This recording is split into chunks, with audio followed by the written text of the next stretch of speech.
Black Men Unfiltered. What's up, my brother? Oh my God. Listen. My man, Black Man Unfiltered. Shout out to you guys. Go follow this smart man right here. This smart man right here. Black Man Unfiltered. Go follow him. It's a great show. It is an absolute great show. Yeah, you are missing out if you are not tuned in and subscribe to Black Man Unfiltered Network. I am ready yet. Everybody in this channel, everybody in this chat, before you leave here, make sure you hit the like button. Make sure that you are subscribed, because whether you agree or not, you see that this is a higher level of conversation that we're having. So if you can hang with it, you're more than welcome to come on in and support Black Man Unfiltered and the messages that he's putting out here.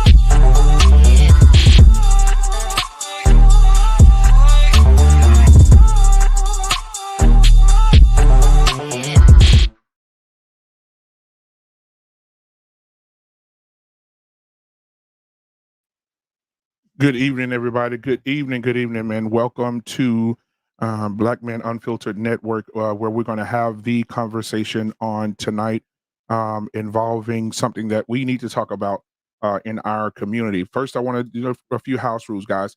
I want to make sure that we all come in and that we are respected, that we are going to have the conversation on tonight about what is important in our community. I want to dedicate this entire show tonight to the mental health of our community. Nothing else, nothing more, right? We need to have this conversation because as we can see right now, there's so many people deleting themselves. So many people that need the help that are not getting the help, that want the help, are scared to get the help. But we're going to discuss it tonight. We're going to discuss why we can't get there. We're going to discuss what is it going to take to get there. We're going to discuss what do we need to do to round this thing off, where people can have an opportunity to come in and be open about their insecurities, their stresses. And I think personally, before I bring up this beautiful panel tonight, which is going to be a great panel tonight, before we even get started, I think we need to, we joke around a lot, we play around a lot, we have a good time. But I do think a lot of things that we do, we really don't pay attention to it. Even in the community with our men, when men go through certain things in their lives, no matter if it's something dealing with their children, dealing with their ex-wife, their ex-girlfriend, their circumstances at work, we don't take them serious because we think men should be tough all the time. But as we can see, not only men are deleting themselves, but they're deleting the people that are around them as well. And so what we may take for a joke is very serious in other groups. And so as men, we need to be held accountable for taking other men's feelings or other men's mental psyche, taking it for granted. I think that so we need to hold each other accountable when it comes to that area. We're seeing a lot of bad things going on in our community, and especially when it comes to this, we got to address it. I was going in a completely different direction tonight. Had a conversation with my brother today, brother Sir Hell Speaks, and his morning show. After his morning show, and we decided we needed to have this conversation. He said, "Hey, listen, I'll come over to your platform. We'll have this conversation on tonight." So, guys, while you're here, if you're just coming in for the first time, please hit the subscribe button. That would be amazing. It didn't cost you anything to hit that little red subscribe button to support the channel. Support Black media, period. We want Black media. We want our own Black places to go and enjoy the entertainment. Well, this is where it starts. It starts with you helping us build the foundation to our channels. Not only me, but people like Brian Jehovah, TJ Randolph, Genesis, Mother. They have their show on this network, Wind Down with Real Women on Saturdays. So I need you guys to support tonight. If you look into the comments, you'll be able to see everybody's links, or you can go and subscribe to their channels as well. Well, you'll always have something to do during the week, so on and so forth. So tonight, I'm going to get K-Soul in here as well. I'm going to drop the link only for K-Soul in the chat to get him in. But then I'm going to introduce the cast to you guys. All right, let's see here.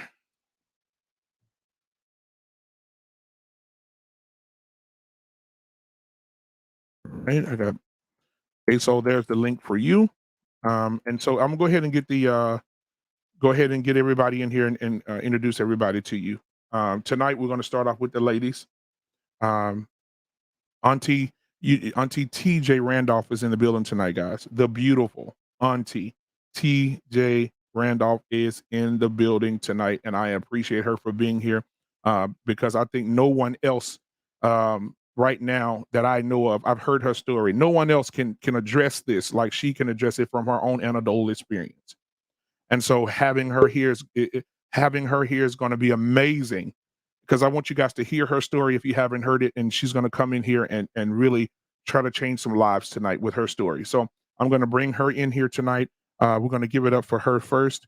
Let's give it up for Auntie TJ in the building tonight. Come on, give it up for her. Let's go. Auntie, how you doing today, Suge? You muted.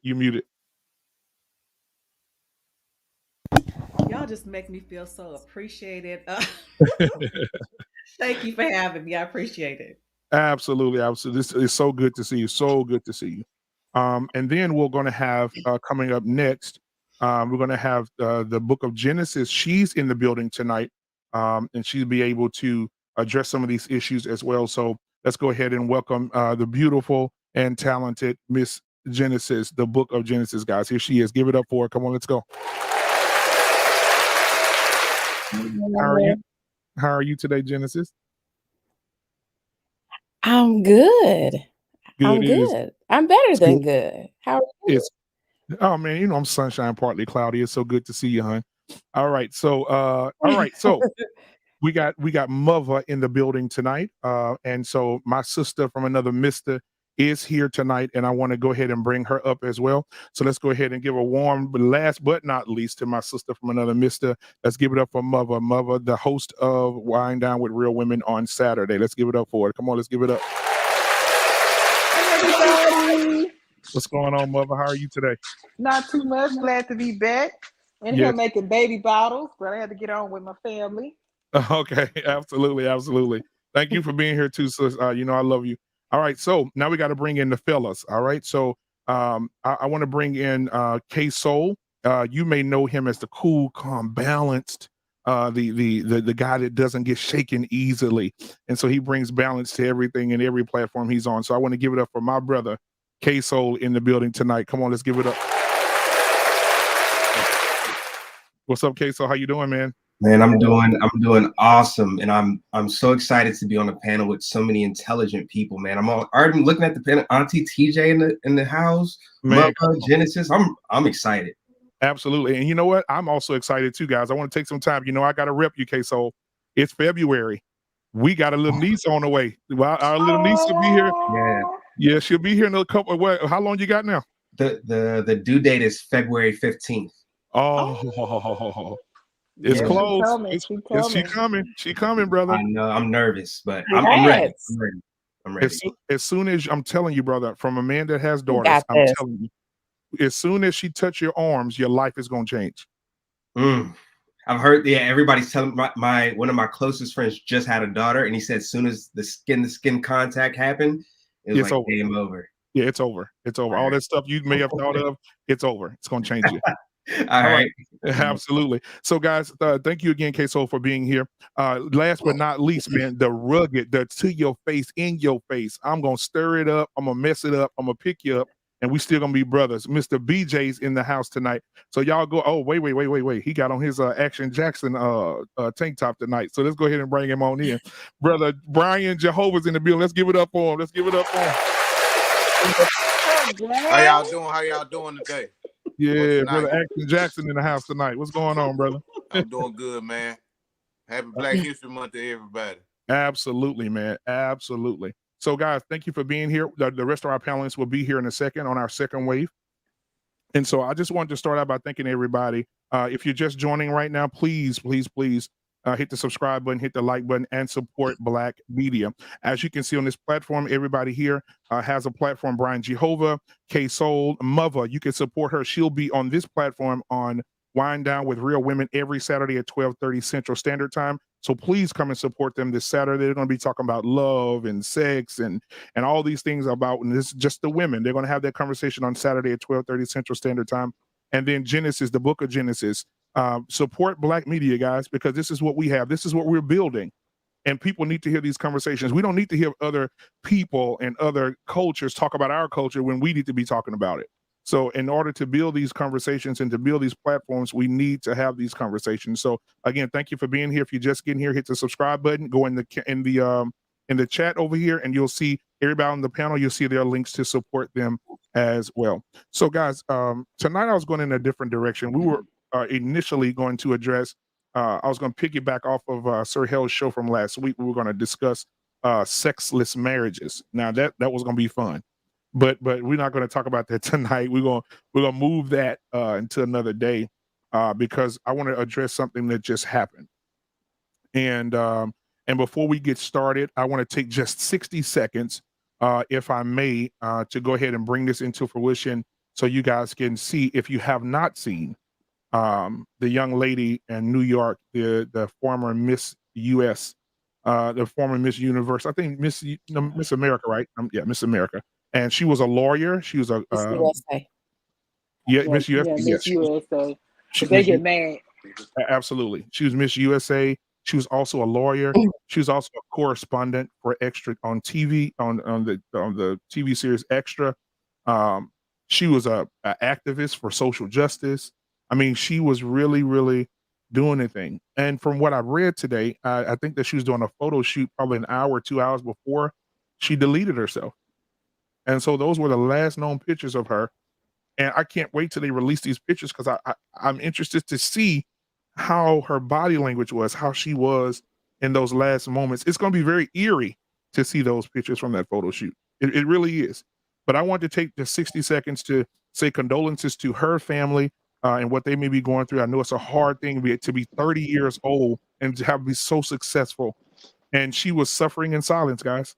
Suffering in silence. I want to take 60 seconds to do this, guys. So give me a minute and I'll be right back with you. Here we go.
right, guys. So that was the young lady who jumped from the 29th floor of a building and deleted herself. And to hear the family say she was so smiley. Every time you seen her, she always has a smile on her face. She was always joyous. She always had this glow about her, and nobody knew that she was suffering in silence. Even the people that was closest to her did not know it. So I want to talk about the whole mental health thing and suffering in silence. Let's start there first, and we'll start with K Soul first. K Soul, give me your mind on what you think about what happened with this young lady, and we'll just start there. What do you think? What are your thoughts? I think when you're dealing with things like these, like the unknown of what's going on in someone's mind, the possibilities are endless. It could have been many things she was dealing with. It could have been one huge thing she was dealing with. And I think what ends up happening in a lot of these situations is there's no outlet for people. Sometimes when you're feeling very strongly about something, whether you're sad, angry, depressed, any of those negative feelings, when there's no outlet, when you can't vent, you ever like get so angry at somebody, you yell at them, and then after you just feel better, or maybe you just even talk to a friend about it and you feel better. I think sometimes when there's no outlets for people, they start to feel that there's no hope, and then they ultimately self-delete, unfortunately. So I didn't read the story. I saw the headlines. There was also another young man, I think just like a couple days before her, he was not extra. He had a part on The Walking Dead. He was he played. Do you remember? I don't know if you guys watched The Walking Dead, but yeah, I do. So you remember how Michonne, I think that's her name, used to walk around with the two zombies? Yes. So one of them, young man, I think he was 30. He just did the same thing, like maybe a day or two before her. So it was weird seeing her story like right after that. So it shows you that there's definitely a lot going on in people's minds, and you don't know that because sometimes somebody could be on this panel dealing with a whole bunch of stuff, and we're talking and we're laughing, we're having conversations, and then they turn off the camera, and then they got to deal with themselves or deal with their thoughts and their feelings. So it's hard to say exactly what goes on, but I know that I think it's important for people to have outlets in order to express themselves, in order to maybe try to figure out solutions to certain problems and things like that. So it's unfortunate, but it's something that's a reality of our world today, and I guess probably has been for a while. Right, and so I appreciate that, and yeah, you're absolutely right, because even a week prior to that, we had Regina King's son do the same thing. That's right. I forgot about him. Yep. Right, and so, but guys, before we move forward, and before I bring in our next panelist, I want to just kick a shout out to the people that make this possible, that are here watching tonight. Thank you, Zoe, for being here. Stephen Day, thank you for being here. Harrison Family Vlogs, thank you for being here. Inya, thank you for being here as well. Iris, Von Bryant, always thank you for being here, sir, and working the chat for us. And so Tommy B, thank you for being here, man. I know you have a lot of insight, so I'm definitely going to bring you up. If you see that link, just come on in. And then Before the Billions is in the building tonight. Moments with Mickey Red. Knowledge and Relationships. Salute to you guys for being here tonight. Let's see who else we have here over here in the comments. Jenny, always good to see you, Jenny, to be in the building tonight. Thank you. Let's see. And Kaylin, good to see you. Happy Black History Month to you as well. So let's go ahead and bring up the other panelists tonight. You know him as a smooth operator. Tonight he has on his John Denver jacket. The only black man I know with a John Denver jacket. I would take it from him, but it wouldn't be nothing but a headband for me. So let's go ahead and bring him in. The Jedi Mike is in the building. Give it up for Jedi. What's up, Jedi? How you doing tonight, brother? Hey, how you doing? I'm at campus right now, so I'm just staying up late. But yeah, now this topic is, like I said, it's personal though. But I had you. I don't know if you guys mentioned this earlier, but I was about to mention the whole Walking Dead one. But the voice of Charlie Brown. Yeah. You heard about it? Yes, today. Yeah, 65 years old, self-deletion. Yes. No, hold on. Let me bring up the article for you. 1 second. Whoa, say it again. Who? The voice of Charlie Brown. No. Yes. Hold on 1 second. 1 second. Hold up. 1 second. I'm gonna pull this up. Absolutely. Yeah, it's just like day after day. Just like this is just it's. I mean, it's unbelievable. Right here. Yes. Foul is Peter Robinson, actor the original actor for Charlie Brown. Yeah, self deletion. 65 years. So 65 years old today. Charlie Brown. Wow. Yeah. Wow. Yeah. I just. I mean, and since we were talking about it before you came in, we were just going around and K Soul just went. Mother, are you there, mother? I was trying to unmute. Yep, I'm here. Okay, so what are your thoughts on what's going on right now in our community, in the community period, with self deletion, with especially what just happened with the young lady? What are your thoughts? I mean, it's sad, and I've talked about it and been transparent here. I have mental health illness runs in my family. Mental illness runs in my family on both sides, on my mom's side and my dad's side, heavily. And me myself struggle with anxiety and depression, and have struggled with it for years. So it's sad, and especially, yes, it's going on in the entire community, but particularly in the Black community. Because we tend to shy away from, getting the help we need for mental health. It's always, oh, just go to church, just pray about it. When people really need help, the same way if your arm is broken or if you broke your leg, you're going to the doctor.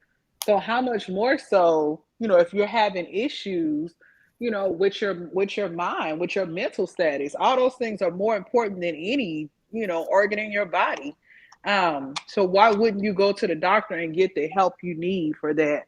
So I just hope, that we as a community, can start embracing mental health. And then the other reason too, why people don't really, want to admit to mental health or want to talk about it or say anything about it, is because it's still such a stigma, within the community. That's the first thing, if you hear somebody is like bipolar or whatever the case is, oh, they're crazy.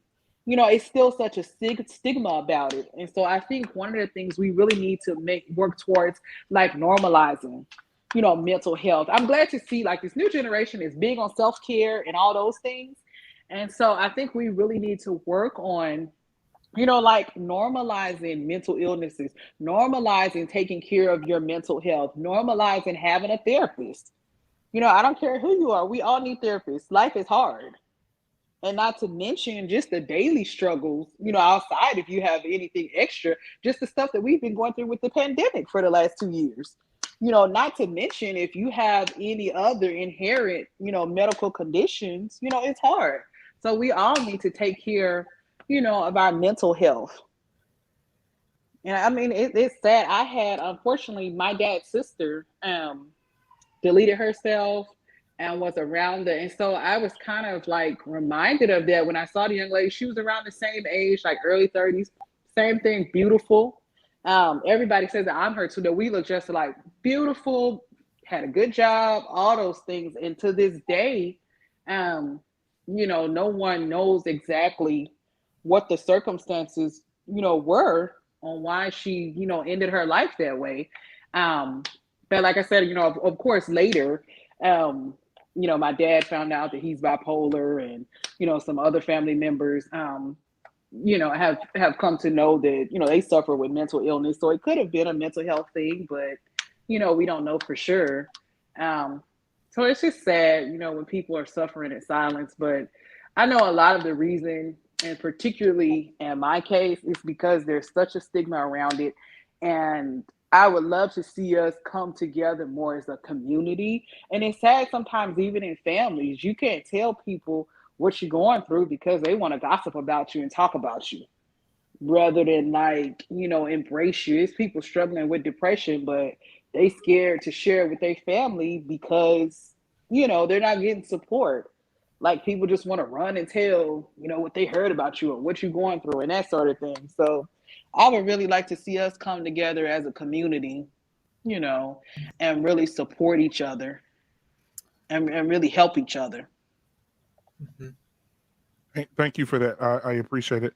And so I agree with you. I do think that in our community, it's more of a stigma of saying, you know what, you crazy, right? You crazy, and a lot of people are afraid to dig into that. I mean, if you're on the panel right now, and you've ever heard in our community, if somebody say, you know, you're going through something mentally, have you ever heard anybody say they crazy? They Yeah. throw it off, something wrong with them, Oh, and that geez, you're a drive, little touched. yeah, and that drives a lot of people. I had an opportunity last night to be to co-host with Security Boss Unsolicited, which I would love for her to come up. But Security Boss Unsolicited, and we had the conversation last night, and she said, and she talked about that. We talked about the vulnerability of men. It is very hard for men to open up to anybody. And I was saying to the women last night on her channel that when a man opens up to you, he's giving you it took him a while to get there. And if he's opening up to you, telling you what he needs and what he desires and what's on his mind, you have to be very careful with that because that's very fragile for a man, period. And men are fragile. We can sit up here and play tough and all that. Listen, men are very fragile. And so she went on to say that a lot of men snap in those moments when their vulnerability is taken advantage of, because a lot of men are not mentally, leveled or balanced. And so that's why we see a lot of that as well. We see self-deletion. We see everybody around me have to be deleted, and then now I'm gonna delete me. But I mean, it's proven true even in the media. I just saw like a meme that was saying that because it gave the example of like Will Smith. When Yes, that I happened know with what you're him talking and about. Jada. I know. Yeah. And as I was looking through it, I'm like, wow, this is legit. Like, this is true. When that happened with him and Jada, they made a meme out of it. Like, everyone was making fun of it. Even Tyrese, when that happened, when the mother of his child was keeping his daughter away from him and he got on socials and he was crying about it. They laughed at that. They made a meme about it. So I'm like, wow, this is like, it's legit. It's true. You see it played out in the media. And these men are really going through things and people are making memes out of it and laughing about it. Absolutely. May I add on to what you was saying about that? Because it's just like the whole point of saying calling crazy. The worst thing you can call somebody is crazy is dismissive, right? Because this is one of my favorite, interviews with Dave Chappelle when he was talking about his experience while he left after he got offered millions of dollars, and then everyone thought, he's on crack, he's going to Africa and stuff, right? But then he goes down the list that why Mariah Carey, taking her clothes off on TRL or whatever. Why is Martin Lawrence going to have a gun in the middle of the street, screaming out, "They're trying to kill me," right? And then the whole point about these people going through mental illness and stuff, you're thinking that they're crazy people. We're not crazy. Maybe the environment they're in might be a little sick, right? I think it just like we don't understand that in situations where men, talking about we can't afford to be unstable. We can't afford to be in a state where we're being vulnerable in a situation what's going on. In a few months, I'll say this: I'm currently in a process right now that's like mentally draining me, which is why you have not been seeing me a lot recently with stuff. But I'll explain later. But I'm with some other people, and I'm trying to, and I'm like in this process with them. And I literally last night, a dude, we're in the bathroom, like he was crying, and I was like, "Bro, what's going on? It's just hard, it's too much, whatever." And we were just trying to help him out, and trying to making sure he's okay. But he had to go in the bathroom because he didn't want anyone else to see him crying, right? And I think about this is that this walk of life, we're supposed to be leaders, as men, we're supposed to literally die for you. Guess what? That's gonna mess us up in the head, thinking that when especially where we can have situations where we even have peace in our home. There's only two places you're supposed to have peace in the world: the grave and your house, right? And if you can't have no peace in your house, something's wrong, right? And you're wondering why the man is in his car after he came from work, and he's staying in his car for almost 30 minutes just in silence, right? There's something about that I didn't understand until my father was doing that. Now I do that sometimes because like it's draining sometimes, and we have to talk about we don't not even train even as men to how to process this, right? Where I feel like that's another issue where it all it takes is one bad day. Yeah, you can have this tweets in we're so ignorant as a culture, especially in the church. We keep going to the whole thing about these issues talking about just to pray it away. God, He didn't call us to be people, of grace, right? And yet we be selective with the grace we apply to people. Think, oh, they're just crazy, whatever. Instead of what we've been supposed to be called to, which is actually minister to the issue, right? Minister to them and going on to situations that might be leading to them having these mental breakdowns, or was the root of the problem, right? So I think that also the thing is that we just become so ignorant as a culture because we're not willing to listen. Yep. But thank you, Jedi. Jedi, you popping a little bit on your mic over there. Am I? Yeah, you're popping a little bit. So I just want you to know that so you wouldn't keep popping. And so I want to bring Brian in, and then we'll go to Genesis, and then up to the wonderful and magnificent TJ Randolph in the building, Auntie. Look, I always like to see her face when we do that. But no, so Brian, what are your thoughts on the situation with the young lady, and in our community, people are self-deleting instead of trying to make things work, their mental psyche. What do you think? Man, well, on the lady, man, I don't think she killed herself, man. I think somebody pushed off that thing. Cause it's always somebody killing themselves all the time. Like when celebrities or black people, they always get killed. Then 10 years later, when you watch what's that shit called on TV1 back then, when about the black people, then they explain, well, it was foul play, but they hid it. So 10 years later, we find out that somebody probably did kill her. I think somebody killed her, man. It's just something about her spirit just didn't. Then her people that's close to her still didn't see nothing. Nobody didn't see nothing. Somebody saw something. But back to mental health. Yeah, man. I think people should talk to someone. I think people should get therapy. Do whatever they need to do, man. It is some people that need some help out here, man. I deal with it 24/7. People always reach out to me telling me what they got going on. And a lot of people have traumatic situations from home, from as children. They still carry that shit on, So and that's why sometimes their life is kind of uneven. It ain't right, because they ain't healed from certain situations. So especially my brothers, it's hard to do business with my brothers sometimes. They kind of got their mama spirit in them, And I always tell guys this. A lot of guys been on their mama so long. They saw their mama, run game on men to get money out of them. So what the man gonna do? The man saw what his mama did, So that's why it's kind of hard. That's why I don't too much do business with men like that, So, but yeah, man, these men need some help, man. I ain't Yep. lying to you.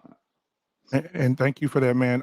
For your view. A lot of people, whether or not we believe it, a lot of people that I saw online today would say the same thing that you just said about foul play. But the investigators are saying that it's not that, but we'll continue to follow the story. To the people in the comments, man, thank you guys for being here. If you're just getting here, please hit the subscribe button. Please hit the like button for the algorithms. I really appreciate that. Look at this panel right now. This is the future of Black media, right? And if you can support anything, if we can go support Louis Vuitton with our tax returns, if we can go support all the other businesses out here that are non-Black with all of our money, then do that. That's fine. That's your money. But we're asking you to do something that's free. And that's go right on to our channel and just hit a button that says subscribe.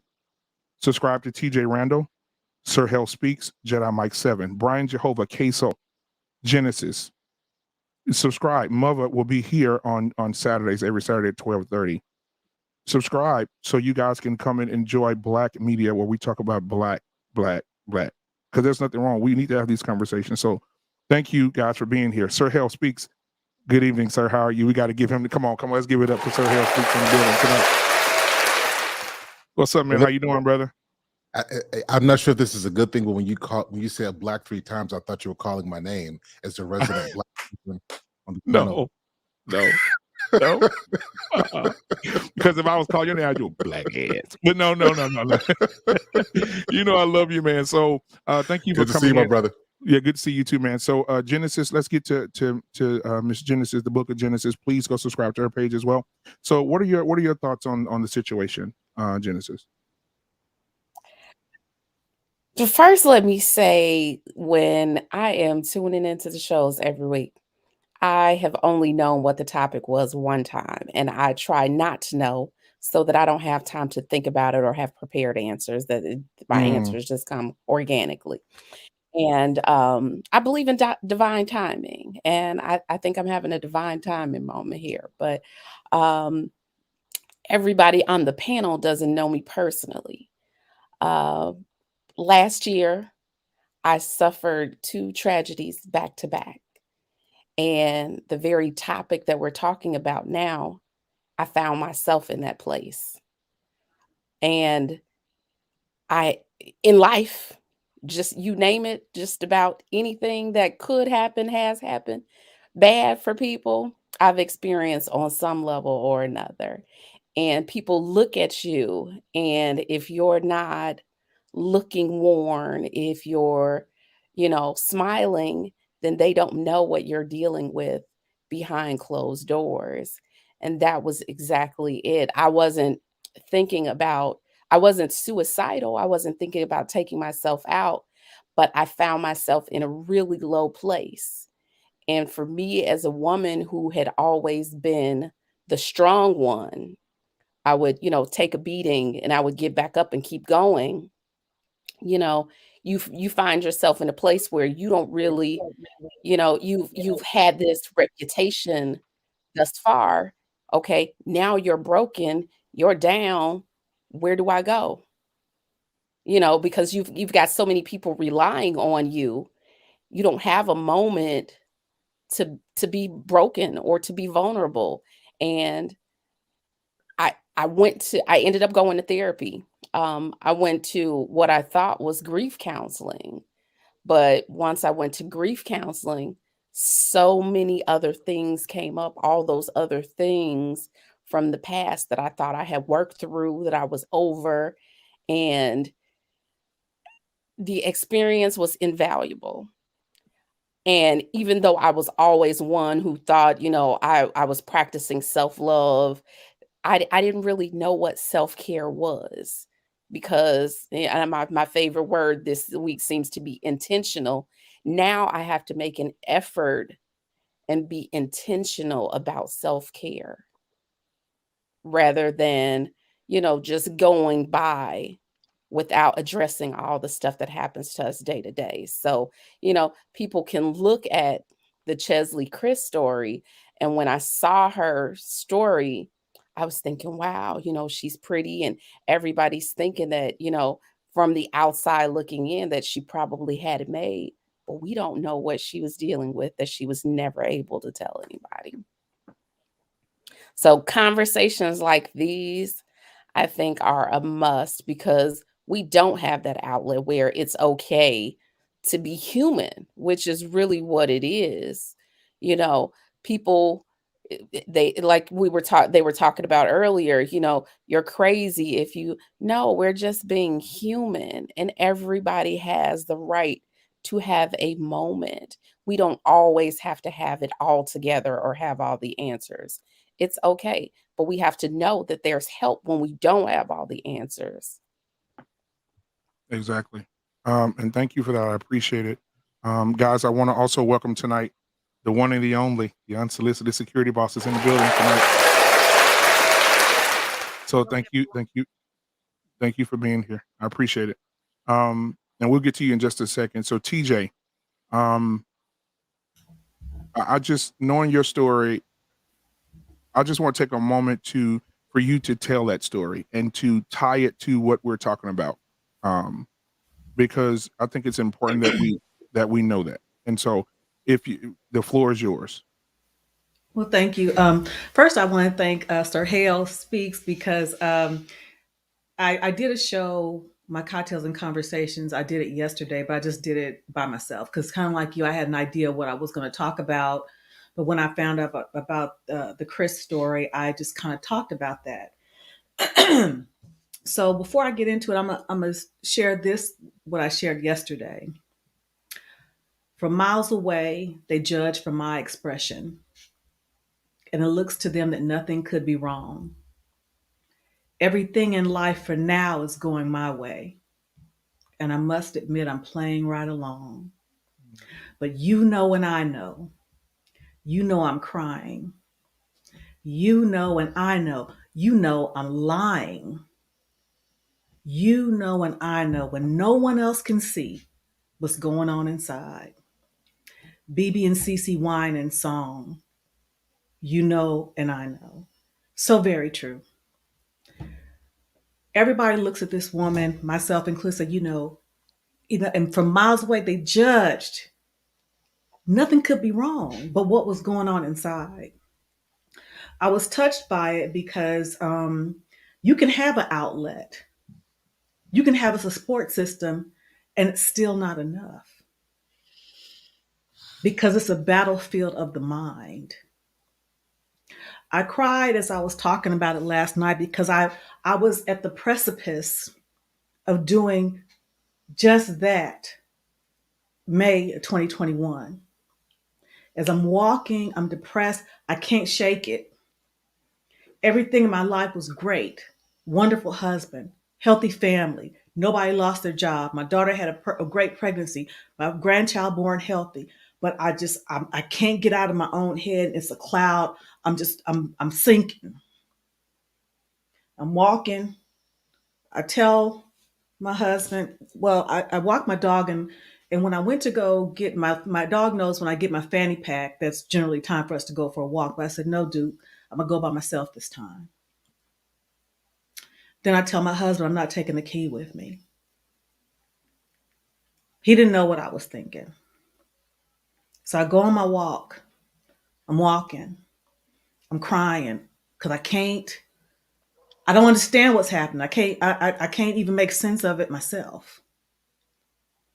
But as each car is coming toward me, I'm saying, walk out in traffic. Walk out. No, don't walk out. Walk out. Walk out. Go. Don't go. So as I was thinking about this young lady standing on that terrace, saying, do it, don't do it, do it, don't do it. I knew what that felt like. And then when she did it, I could only imagine she said, I shouldn't have done it. But it was too late. It was too late. So I identify because when I went to go to therapy and talk to my supervisor, because I couldn't go back to work, I just couldn't. My boss was like, I just never would have imagined, Terry. You always, you got it together. You're always doing this. This. You're on this. I was a go-to person at my job for many years. I'm the oldest in my family. So, and part of me relished that, but there is a price to be paid for that too. So I identify with her and I'm saddened by it because, again, I know if I would have done that, my husband would have been asking the same questions. How did I not see it? And when I went home and I just broke down and just cried to him, and I told him, I said, I get concerned because that I get worried that my mental health will be too much for you because sometimes it's too much for me. Because I have a diagnosed mental illness. I was diagnosed in 2007. I've managed it successfully with medication. And over the course of those years, sometimes the medication has to change. And sometimes when your medication changes, you'll get worse before you get better. And I think that was one of the things that was happening as my body was adjusting to it, because it didn't make any sense that I would feel like ending my life when everything in my life was great. So you're absolutely right. We have to get to a point that we don't look at it as a sign of weakness to say, I can't do it. And it was hard for me to take a step back and not go to work, but I realized I couldn't do it anymore. I couldn't handle my life, my mind and everything I needed to do and try to be this force of nature at work anymore. I couldn't do it. And this young lady was talking about, her coworkers were talking about, she was so many things to so many people. Maybe she didn't have enough left for herself. And I understand what that means. So I was saddened by it because I I understand what that feels like, but I was saddened because it does get better, but you got to be here to see it.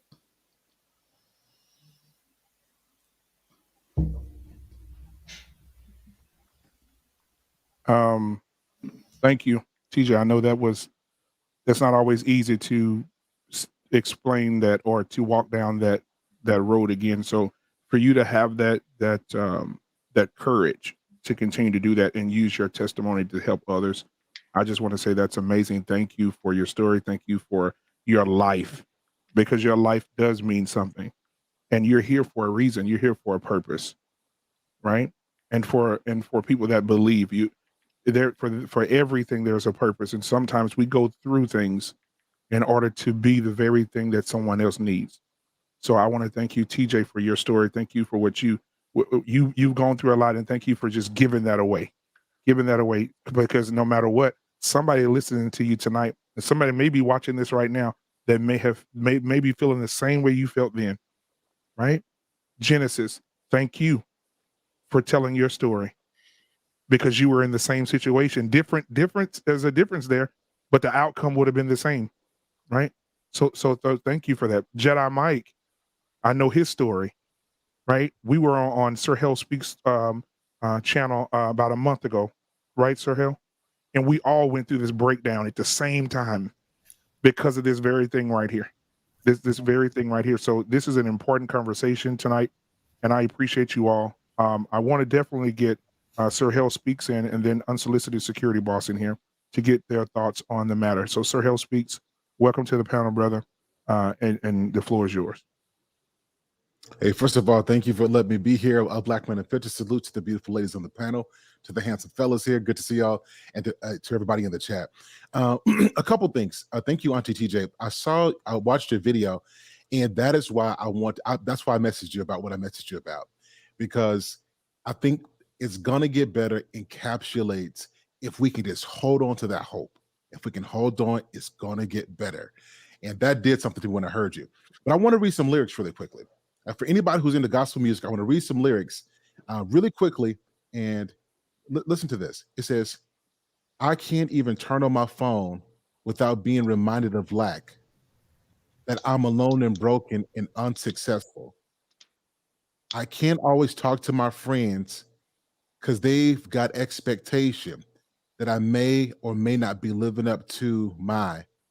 I really need to rid myself of the pressure to be someone else that the world has made. Jesus, take from me of the pressure to be someone else you did not create. That's Jonathan McReynolds. Yes. Pressure. Listen, if you guys haven't listened to that song, Jonathan McReynolds, Pressure. Take a listen to that. It is a very deep song. I think when I heard this, it reminded me that it doesn't really matter what you look like. Everybody deals with pressure, and the way that we handle it is different. Everybody's tolerance for pressure is different. And it is so important for me not to look at Black men or look at K-Soul and assume that because I can handle something that they can, or vice versa, or that because they are able to handle something that I can too, and to measure my mental strength and my worth and my value off of them. And when I heard this story, it made me think about that, about how many of us are walking around with invisible pressure while we got makeup on and we've got good looks and we've got status and we've got money and got cars and new homes and beautiful spouses and corporate careers, and we're influencers. The pressure that we have to live up under. And a lot of times you don't really realize the pressure until you're getting ready to crack under it, right? Sometimes it takes a blow up or an incident, or you to step out of character, or something major to happen, or an argument to expose the pressure, because as human beings, we have this really uncanny ability to adapt to stuff. And we take on so much, and we take on so much, and we take on so much until one day you start to realize that I need to take a pause. That maybe I need to take a day off of work. I know I got perfect attendance. I know people are counting on me, but every now and again, I need to take a day off, not because I'm sick, but because I need to make sure I'm good up here. And it made me think about that, and to have some compassion for people, that we have to have some empathy. We have to have some care and concern that just because you know somebody doesn't mean you know what they're going through, right? To be more cognizant that if I say, hey, Auntie DJ, how are you? Not to say that in passing, but to listen to what my auntie got to say. Auntie, how you doing? And pause for a second and hear the response. And then hopefully I get that back too, because I don't care who we are, what race we are, what color we are, what religion you are. If you don't have a religion, everybody's got some pressure. And sometimes having some understanding and not having to live up to expectations and it being okay not to be okay. Not, no, you got to be positive. You got to blaze through it. No, come on. You got to be strong. No, forget all that. You got to do it. No. Every now and again, I need to have a moment where I'm out of gas, and don't judge me because I'm out of gas. Right? It doesn't mean that I'm not ambitious or I need to be stronger. It means that I'm human, and I need to have a human moment to recuperate without this being an indictment on who I am as a person. So it made me think about that, about how we could all be a little bit more cognizant and conscientious and a little bit more loving and extend a little bit more grace, particularly in the times we live in today. And thank you. I appreciate that, Sir Hale. And just to piggyback on what he just said, one of the things that stuck out to me the most is when you said, just because you're not experiencing it does not mean you have the right to talk down on you, because that's like, oh, you know what? I'm a man. I'm tough. I can handle that. Sir Hale, bro, you really dealing with that? You really allowing it to happen in your life, bro? Come on. That we need to be respectful to, because everybody ain't built the same, right? Everybody's wired differently. And what I am tough enough to quit. So sometimes we hide behind the toughness. I may say, Sir Hale, man, I'm tough, bro. What you going through that, man? Whatever. And I'm on the inside burning to death too. How many tough men have we seen delete themselves? who would get out in the front of this and say, oh, I don't have to do this. I'm tough. I'm tough. I'm tough. We need to, as men, this is me holding our men accountable.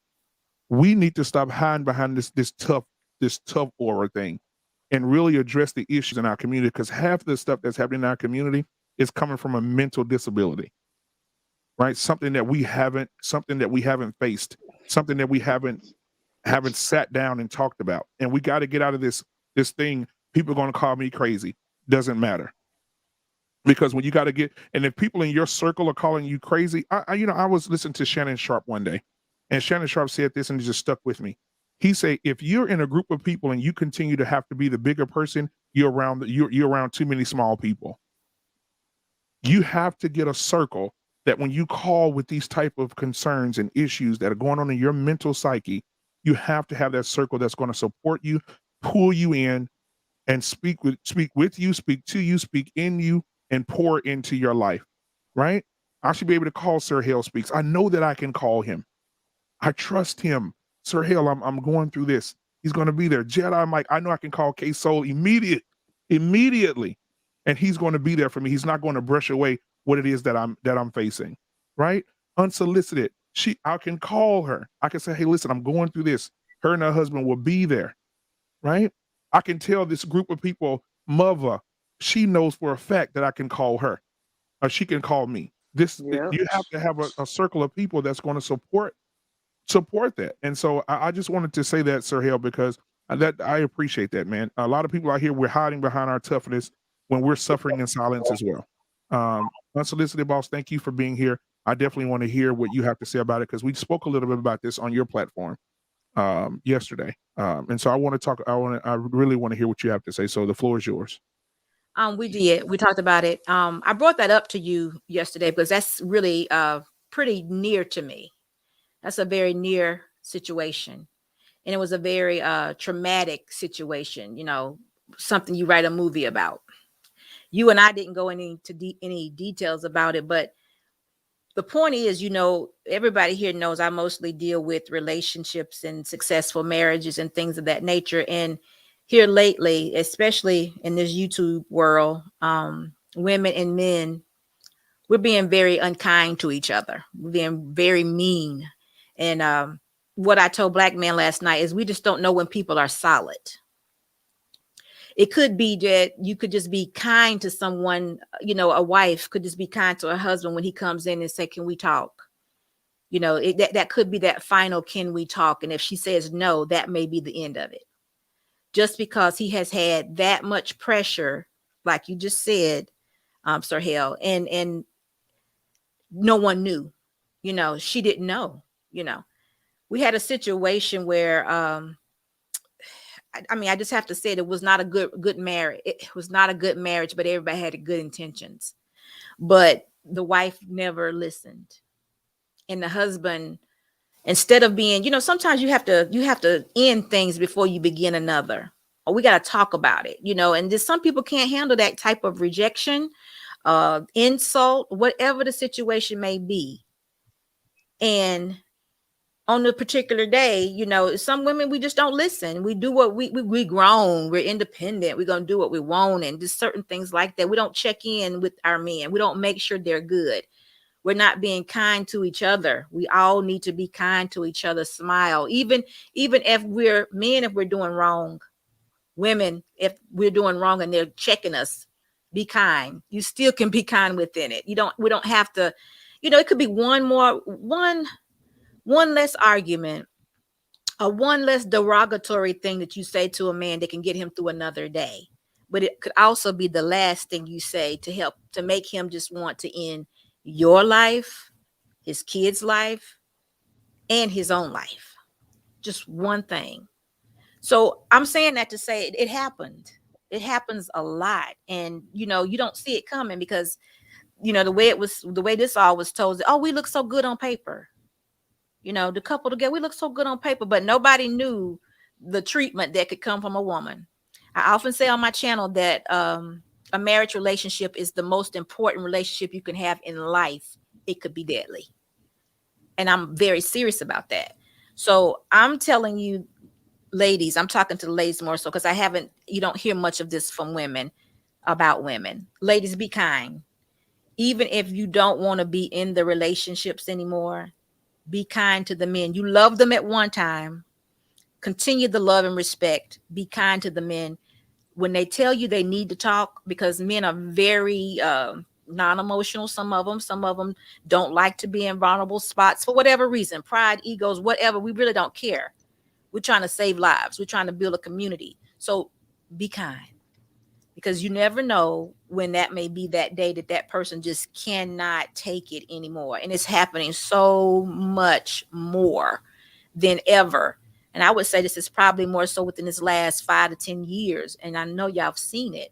So I'm just asking the ladies to be kind, you know, just listen, just be mindful. Don't be so selfish that we can't hear what our men are saying.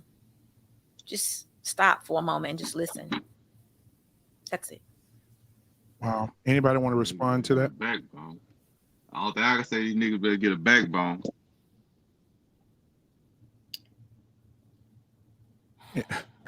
There's nothing. Come again. Not about Come again. Sorry, no, there's nothing to respond. Not about Like having a really, backbone. she said everything she Men, said. you all have emotions just like women do. You have tears because you're supposed to cry, and it's okay to do that. That doesn't make a man less than a man. He's not emasculated because he cries. He's being a human. So Brian, let me And tell you you what all a have to backbone. normalize that. So Brian, I didn't tell this part of the story, but I want to add to you what the backbone gets you. The backbone got this particular person strangled his wife, but the backbone was so strong he had to get out in front of the police officers and pull a gun and have them kill him in order for him to self-delete. That's what the backbone got him. He planned it that way. So that's what the backbone gets you. Instead of just somebody just stopping within, instead of them just letting the egos go and let's just have this conversation. After he took her, he then realized he needed to go too. But the way he decided to go was to go pull some guns. Probably, I don't even know if the gun was loaded, but he knew what would happen. And that's what happened. That's not supposed to happen. And if somebody somewhere along that, because it took about 16 hours for all this to happen, him to bury the body and all of that. If somebody, if we could have gotten her to say, look, That's your husband. He's still your husband. Just listen to him. Just listen. Because all he wanted to do was have a conversation, whether it was over or not. He wanted to have a conversation. But no, there was no, she didn't want to have a conversation. So now you got two grown people, you know, and there's still children out there. Now I didn't even mention the kids. Yeah, they're of age, but now what? This is something that you see on TV, but it's real. This was a real thing. He's walking around having to deal with all of this. Okay, now I did this. I got to bury the body. I got to write the letter. Then guess what? He can't self-delete himself, but he don't want to deal with what's getting ready to happen. So he's going to make sure somebody else do it. That's what the backbone gets you, instead of just submitting and just saying, okay, look, I'm hurting. I need to talk. I need somebody help me. But anyway, I just didn't even want to go into those details, but it's a real thing. It's a very real thing. Right. And if I may, to your point, security boss, I think about, even though I'm a woman, but I think about, I think it amounts to, if you are in a relationship with your husband and wife or wife, that you listen, like you said, listen to them and at least act like you care. If I would have came back with as distraught as I was thinking about taking my life, and I go to my husband and I tell him what I'm thinking about, and he said, and he would have been dismissive. Well, just just pull yourself together. It's not that serious. I don't know what I would have done, but what he did for me was, he said, I'm not going nowhere. And I don't understand what you're dealing with, but I'm gonna be here while you're dealing with it. That's the difference. And again, That would have been the difference. That if she would have just, and I'm just speculating, even if she would have been half-ass listening, I used to tell this to leaders all the time. If your people, if you even act like you care, the people will follow you anywhere. Anywhere. I said, you could be bullshitting for all they know, but if you act like you care, you'll get a whole different response. That's all I got.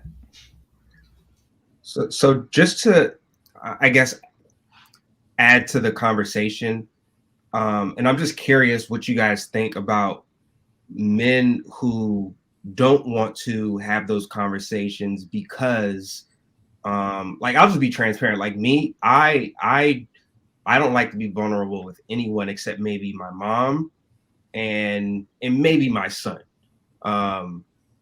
But to men who don't want to have those conversations because, let's say they have the conversation, but then when something else happens, then it gets thrown back in your face. So I think, I don't know if that's what Brian was saying, but that's what it made me think of when he said, you better have a backbone. It's just like, a lot of times when I'm dealing with stuff, I do keep it to myself. Like, this is like, well, I don't want to get into anything, but like, I know myself, unless it's my mother, I'm probably not telling you what's going on in here, not what's really going on in here. I don't mind telling someone I'm stressed or, I'm a little down, but I'll be all right, is usually how I'll put it. But I don't really have a deep conversation with anyone outside of my mom. Well, I'm gonna jump in. So you've said two dangerous things on here, Brian. The first one, when you was referring to the young lady, you're assuming that people should see something. And after you said that, it was literally explained by multiple women up here that they went through stuff and nobody knew. Like, I'm not sure if you've never dealt with this before. I mean, I've dealt with it military and I've dealt with it at the crib. It ain't no 100% somebody gonna know. At the same time, you said her spirit. You don't know that lady, book. Like, you seen her through Instagram or whatever, if you was even paying attention to her before she even did that. But I had, like, when I went through my situation, I talked to my dad every day. We in a motorcycle club and everything. To this day, they don't know what the hell I was going through, period. Because if I don't want you to know, then you ain't going to know. I'm gonna walk outside my house. I'm gonna have my smile on my face. I'm gonna what's up. I'm gonna crack jokes and all that shit. I was going through the shit and didn't even know I was going through the shit until I went to therapy and they explained to me the stuff, the staying in bed all day, the not really talking to people, the kind of being distant. That was shit I thought, and I explained that this morning when I was on Sir Health thing, that I thought you just waked up and had a bad day. So when you come on here and you like, oh, I think she got murdered because somebody should have knew. Like, nah, bruh, that ain't how it worked. I was in the military with people that was cracking jokes, yada, yada, yada, and he was hung in the closet the next day, bro. Period. And I don't know how many moms and fathers and sisters and brothers you got to hear say, we didn't know what was going on. They was just having a conversation with me yesterday, laughing and yada, yada, yada, for people to understand that it don't work that way. And I think that's part of the reason why I didn't understand I was going through it, because I think naturally, especially, I don't know if it's necessarily in our community, just people that are ignorant of depression. But I know for me, I thought you walked around pretty much like a cloud over your head. Like you walked around sad all day and stuff like that. When I went to work, I was perfectly fine. But when I went home, I ain't had no blinds open, no lights on. I would literally just go home and lay in the dark. And I just thought I was just having a couple of bad days or whatever. And then when I look back on it, it was actually like a bad 2 or 3 months where I literally just go home and just lay in the dark. So you saying that, and then even the backbone comment, like, bro, you got to understand, like, for me, I personally can't see myself doing that. I just can't. Just the way that I handle stuff, I can't see but I do understand, and why I empathize with people like that is because everybody has their strengths and weaknesses. My strength could be somebody else's weaknesses. So just because I can handle this pressure and I can handle this, and this, don't mean that the next person has to be able to handle that. That ain't how life works. It's stuff that you good at that I ain't good at. It's stuff that I'm good at that you ain't good at. And when you dealing with this mental thing, the reason why we're having this conversation in this community so much is because of what you said. You better have a backbone. Well, yeah, it's niggas in the street having backbones and they in the pen right now because they was having a backbone and dealing with that shit, not talking to nobody and letting it build up. And something as stupid as you stepped on my shoe and they blew somebody's head off. Like, it ain't the shoe that you stepped on. It's the shit that dude was dealing with or been going through is what results in that action. We just see that action. We don't see what built up to it. So, like, you got to be careful with some of these comments that you have, and especially on a subject like this, because, like, that shit is real and that shit affects people or whatever. And especially when you made the comment about the, as far as people knowing, because that's what most people think is you should have known. Somebody should have seen something. And I'm telling you right now, as a person that went through it, like, if I don't want you to know, you won't know. And most people going through it don't want you to know. So when I get up, I'm going to put my clothes on. I'm going to get myself together. I'm going to put this face on. And when I interact with people, they not going to know nothing. Nothing that I don't want you to know. That's how it works. And I'm saying that because I went through it, and only reason why I know I went through it is because I had to go to therapy to figure out that I went through it. If it wasn't for that, to this day, I would probably still had a mindset, kind of that you had that, oh, well, you probably, you showed some sign. But nah, bro, you don't show signs. Not if you don't want to. But I want to respond to that. I think before anybody does respond, I think that's what Sir Hale was alluding to earlier. Is that, and we just talked about this when he first got on, is that some men feel like they can handle certain things, and then they take their anecdotal experiences and they put it on somebody else. And they say, listen, you can handle it. Tommy B, man, come on, bruh. Man up. And so what you do is you take that pain, you take that depression, you take all that stress, and then you put it behind that toughness. And it alludes to what you just said. You stepped on my shoe, pow. You cut me off in traffic, shoot out the window. You know what I mean? You get home to your wife and your kids, and she say the wrong thing, y'all on the news that night. Right? Because nobody's saying anything. No, because we got to be tough. We got to be tough. We got to be We got to be Hercules in the house, Hercules at the job. But when you gonna have time, like Sir Hill said, when you gonna have time to take a day off? I think everybody, you know what? In most countries, I read this, guys, and this is amazing. In most countries, people are getting up to I think it's 100 days of 100 days of relaxation time a year out of the whole year, right? They allow people, but then if you go look at their crime rates, you go look at their deletion rates, they're lower than ours, right? I think sabbaticals are good for everybody. I think you should go and find you a cabin somewhere in the middle of nowhere, get you a fishing pole, sit out by the pond or by the lake and fish and reflect on life.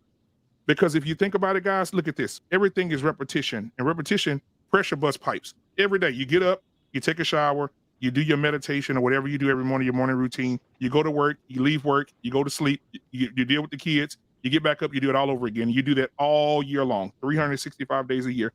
But when do you have time for yourself? When do you really take that time for yourself to self-heal, to self-reflect? We don't do it. And that's why we walk around with so much pressure. And then we talk about the angry black woman, the angry black man. Yeah. You be angry too. Hell, if you don't get no sleep, no rest, the kids always screaming, mama, daddy, at school calling you about fees for the kids. You're working every day, trying to make ends meet. You're a single parent, or you're in a household where the husband's not there. He's working on the road because he got to supply, funds for the house. Any situation, you're not getting away from it. You're not actually taking a break from it. So that's just my soliloquy on the whole thing. We got to stop pressuring people to make people feel like they have to be tough.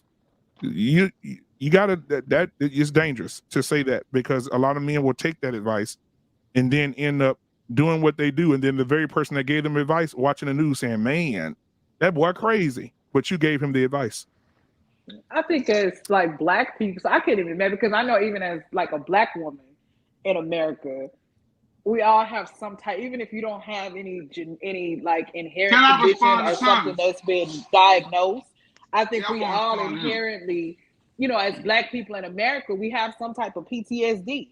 So I couldn't even imagine, like, as a black man, you inherently have, I have, and I get triggered sometimes, like we have a 21-year-old son, and he's big, he's 6'4", 6'5", 300 pounds, and he has dreads, he has long dreads. So we had to have a talk with him, about, he's a good kid, play football for college, but the police don't know that, if he gets stopped or something. And so it was kind of triggering to me that we even had to have the conversation with him, of like, hey, if you get stopped by the cops, make sure you do everything they say. And, kind of all those things, the talk that we have to have, with black boys when they get of a certain age. All of that stuff is like triggering for me. So I can't even imagine like being a black man and, how the mental stress that is on you guys. So I think even as, even if you don't have a diagnosed condition or anything like that, just being a black person in America, that brings a whole nother set of anxieties that we have to deal with.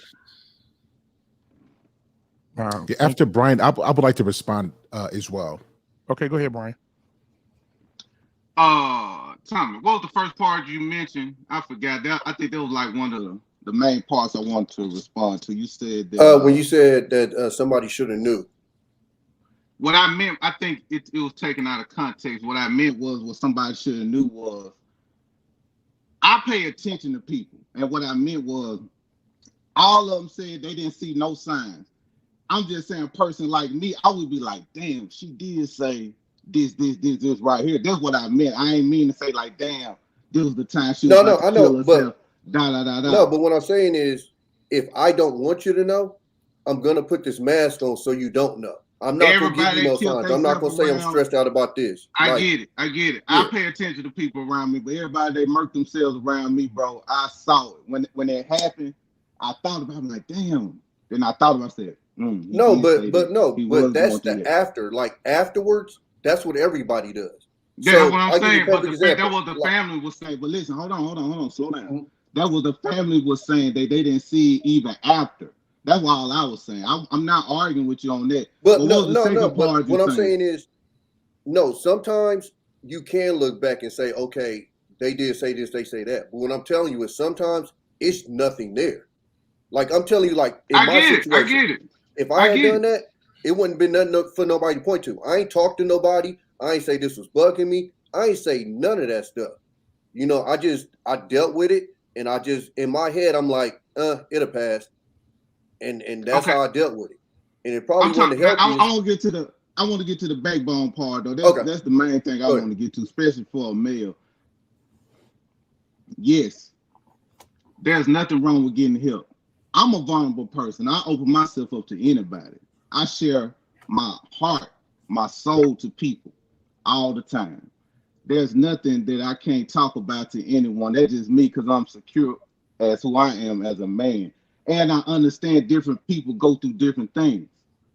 But what I mean is just men, just what she was saying when I said the guy should have had a backbone, just certain things, you got choices. You got choices in life where you can walk away. He didn't have to kill them. Like, I don't just have sympathy for that because my aunt was murdered by a sucker like that. And regardless if the man didn't want to, if the woman didn't want to listen, nobody deserved to die. So I could never respect it. So for me, as a man, he should have walked away. That's for anybody. Anybody. We got choices. Yes, we all have mental health. I got mental health. Shit, I told the story. I was about to kill myself one time in 2008, going through custody battle with my son. Until I called my boy before I was about to jump off that bridge, just like old girl did, that pretty lady did. I called my partner. I said, hey, bro, I'm going through this, man. I love you, da-da-da-da, man. I'm finna jump. That nigga said, jump in.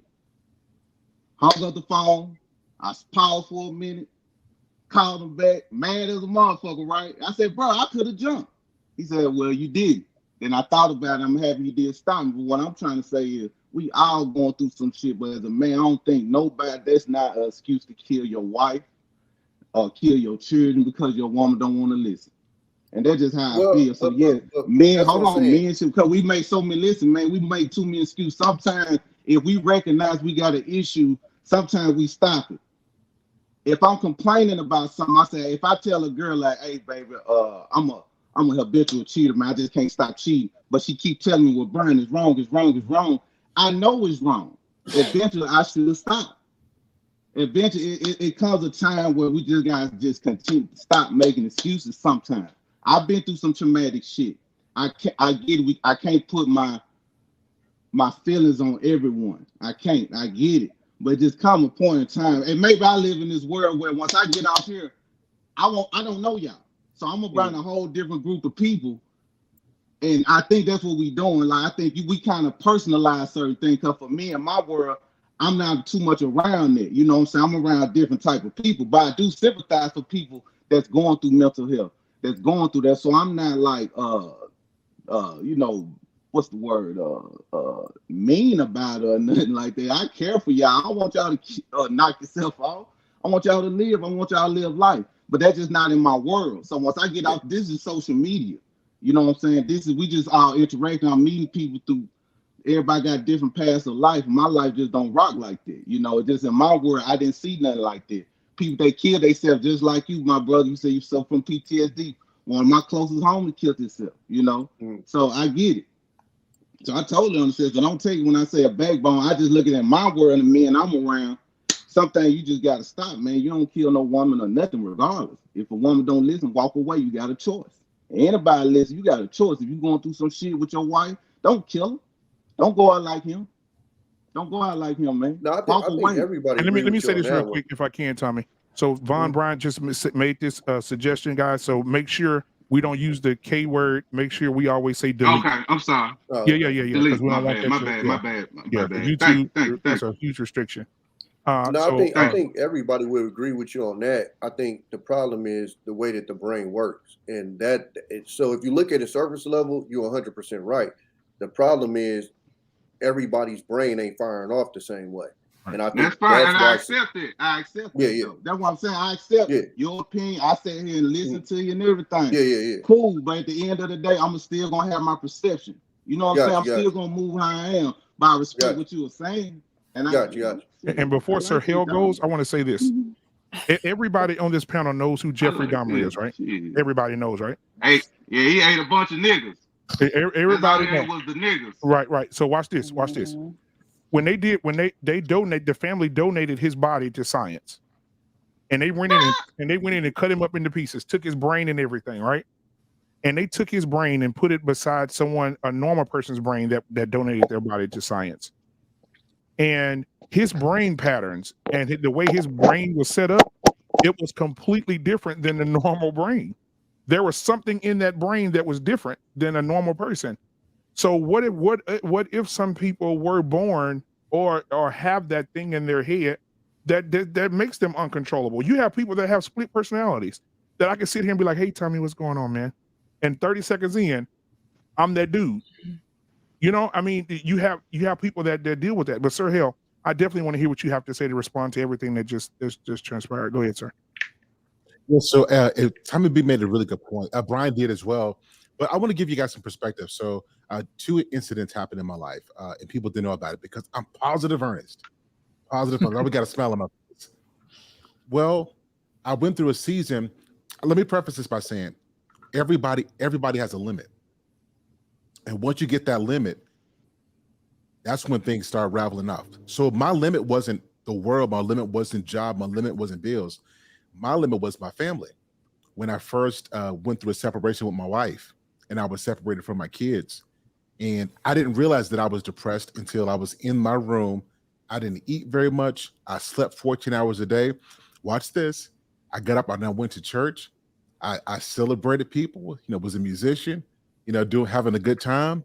After that's done, go back home and do the same thing all over again, because I had found out that I had a limit. And I think that this is what we underestimate in people, that everybody's got a limit. Everybody's got a limit. And the issue is that a lot of people don't have an escape from the thing that constantly keeps them at that limit. And then you put on top of this, let's go back to the last 6, 7, 8 years when we become scared because we see people like us being killed but being eliminated in the streets by police. And that's a different layer of fear. Now we got pandemic, and don't talk about the economic concerns. It's all of these pressures that we have to experience that I think that it makes us constantly stay. It's kind of like driving out a car, and you can go 120 miles an hour, and you constantly pedaling it. Well, you can go fast for so long. At some point, if you don't release that accelerator, you're going to damage the engine. And I think there are a lot of people who got great bodies, great car bodies. They look good on the outside, but the damage to the engine is real. And we don't realize it until there's a complete breakdown of some type of malfunction. And I'm saying that to say that everybody deals with this. And it's so important, at least when we have these conversations, to leave room that everybody's got a different level of malice than you do, which means the problems that I deal with may be different from yours. Does that make sense? So I don't think the issue is about particularly having a backbone. I don't think it's about just having strength, because as strong as your back is, if you picked up something that's 800 pounds, your backbone is going to break, right? Everybody has a limit. It's not about. Hold on. But I think they were kind of semi-directing to me. But with me though, I'm talking about speaking for me. I have common sense to ask for help. It's something that's bothering me. Hold on. I'll let you cut in. Now I want to cut in. I want to ask you a question. Hey Brian, listen. I'll listen to you. So let me push back. So you do know how to ask for help, but that's because you know how to ask for help. Like that's a lot of us don't know. So we can have the shoulda, woulda, couldas. And I started counseling as a result of this. Now I counsel people, but even people who counsel need counseling because you got limits. Exactly. And there are a lot of people who don't know. We don't even have the awareness to know that not only is it okay to ask for help, but that it's normal to need help. So dealing with those pressures, and then you have to be cultured to know that saying, "Hey, Brian, look, I'm struggling really, really badly, really right here," and that because I'm struggling, it doesn't mean that my self-worth, that I'm less than who I am. It means that I'm human. And a lot of us men, as Black men, we're seen as robots and not as human, and we perpetuate this talk amongst us that we got to keep on going until we end. And sometimes it's not the self-deletion right there. Sometimes it's lifestyle, and this is why we die early. So it's a whole nother component when we talk about this. Stop being like this. Men got taking in. Which is why we're having these conversations. That's why we're having these conversations. Yeah, y'all stop taking in that shit, man. So Brian, I want to say one thing. So Brian, I want to say one thing. Brian, I want to say one thing really quickly. Yes, ma'am. Hold Yes, on for a ma'am. minute. Can y'all hear me? Yes. I can. Okay. Can you hear me? Yeah, You but hear me? you sound kind of faint though. But Hold I on. just want to say this. Well, keep going. I don't think he intended to do this. I think this is something that happened in the moment. And the point I was trying to make is that they're both deleted now. And if she could have just relaxed and listened to whatever it was he was saying, then instead of arguing, instead of them fussing, instead of her cussing them out at that particular moment, he probably wouldn't have deleted her. And then now he has to do something because he can't live with what he did. So that was just, you're exactly right about the no excuses and being accountable. We agree with that, but these two people are gone now. And there's nothing anybody can do. It goes back to what Sir Hale is saying. He didn't know his limit, and he was in the moment, and it's over. Can I say that? Yeah, we'll get Genesis then, because I know TJ got something she needs to say. So go ahead, Genesis, then we'll go to TJ. BJ, you said that when you were having your moment where you were thinking about self-deletion, you reached out to a friend and he said, well, do it. Well, that's why we're here having this discussion tonight, because that's not okay. That's not okay. You were reaching out for help. Now, thankfully, you didn't go through with it. But what if you were in a moment? What if you were in a moment? What if you were in a moment like some of these other vulnerable people were, and you had gone through with it? You were reaching out for help, and someone rejected you. He said he'll jump with me. He said he was gonna jump with me. He said if I would have jumped, man, I would have had to kill myself with you. That what he said. Delete. He said he would have felt guilty. He would have deleted himself. I'm sorry. And that's not okay either. I'm sorry. That's not okay either. And we have to stop pretending that it is. I never said it was. I'm sorry. That's it. But what's the problem though? Like, what's the problem that you have? What's the problem that you have with me though? I don't have a problem with you personally at all. I have a problem with the concept that you just spoke about, because it should be okay for you to have a moment, whether it was just frustration or it was something beyond that. You know, and when you're reaching out to people, those people should be hearing that. But I have another question for you about something you said earlier, but I'll wait till TJ until TJ gets I heard. got an answer. Okay. I got an answer. Go ahead, TJ. You are tearing me up by picking your teeth. Hey, hold on. I just got my teeth fixed. Good Lord. Black Man Unfiltered. I'm like, what the? Picking your teeth. I'm like, what the hell? But anyway, I ain't got no home train. Okay, well, thank you for being honest.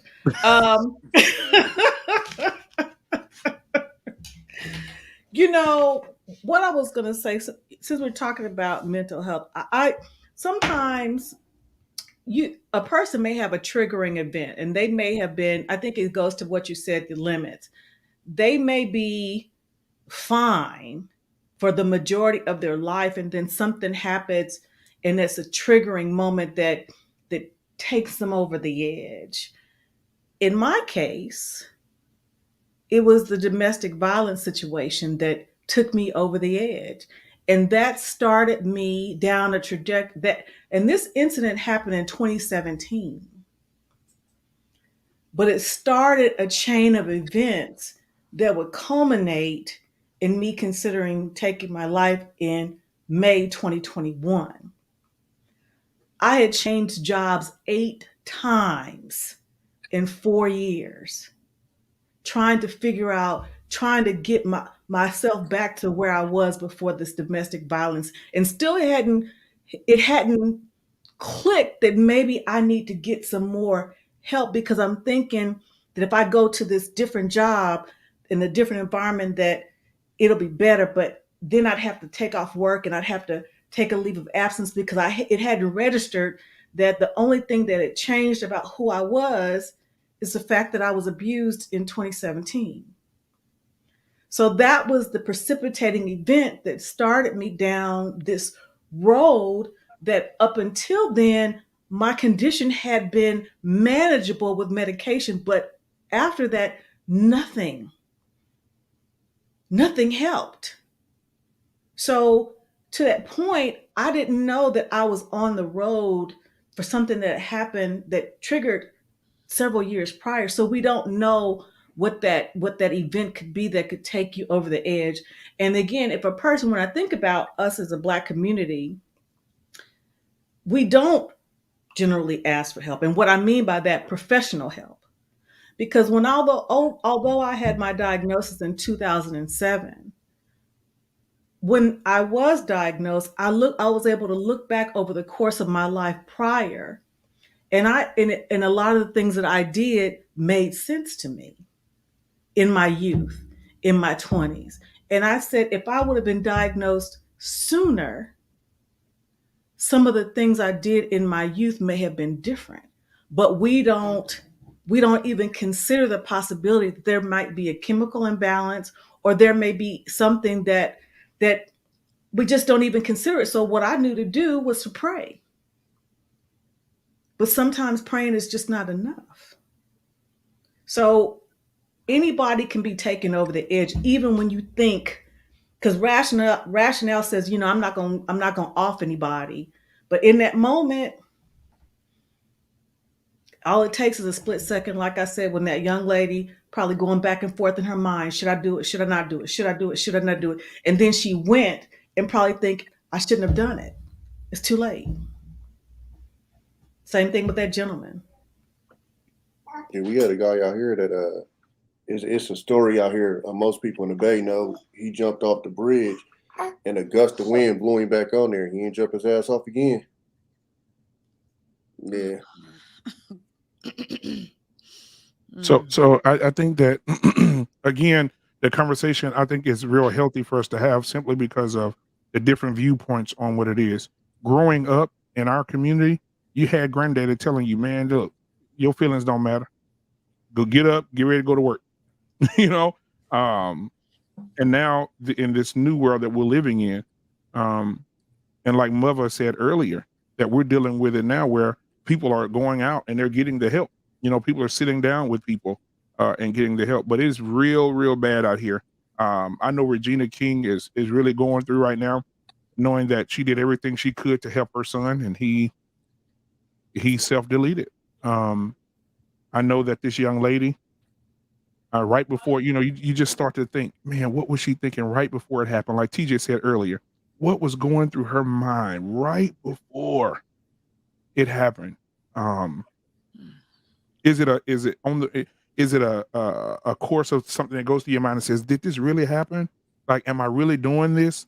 While it's taking place, I just, I'm trying to understand it. And so, guys, what do you think the solution is? What do you think the solution to the problem is in our community when people self-delete? Because I'll say this and then we can move forward. The other night I shared a story with unsolicited security boss. And I went to school with this guy. He went to the military, real fun guy, smile on his face every day. He went to the military, came home and found out some things about his fiance. His fiance, my cousin. And he found out some things that she was doing while he was off in the military. He came home. He tried to justify it all day. He tried to find ways out all day. Oh, no, not her. Nope, she wouldn't do that to me. Nope. I don't want to hear it. And eventually, too many people said the same thing. Too many different people said the same thing. And so at the time, he was a year older than she was. So he had already graduated, went off to the military. She was about to graduate high school. And he went up to her job. She worked at the Sonic Drive-In. And he asked her to come outside to get in the car. He wanted to talk to her about something. And when she got in the car, he said he deleted her and self-deleted himself. And they both sat in the car, just gone. Just at the blink of they were gone. That took a shock of the little town I'm from in Louisiana. That shocked the entire little town. I mean, everybody was like, what just happened? Everybody knows this guy. Everybody knows him, right? From school, from athletics, from going to the military. They had celebration for him at the church. Congratulations, you're going to get a career in the military, and bam, all of a sudden, is no longer the guy you know. And I think that's what Unsolicited was saying earlier.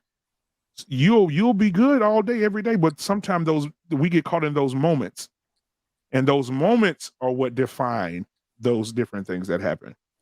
All right, anybody want to have anything they want to say about that? Yeah, I think it's I mean that's kind of what I said about the somebody stepping on the shoe. We look at it as just stepping on the shoe, but you don't know that he can't see his kids, or his mom just died, or all of this other stuff just happened. The only thing you see is the newspaper clip and somebody stepped on his shoe and he shot him. Right. And I think one of the biggest things that we need to do is identify it, because I'm telling you, I full-fledged went through it and I had no idea what I was going through at all.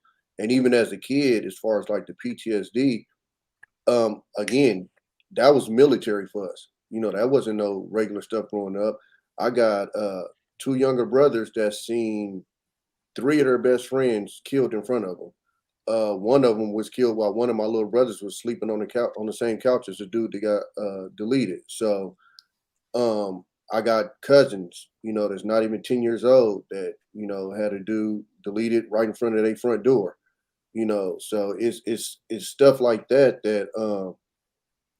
that we need to identify what you're going through, and then after you identify that, come up with ways to deal with that.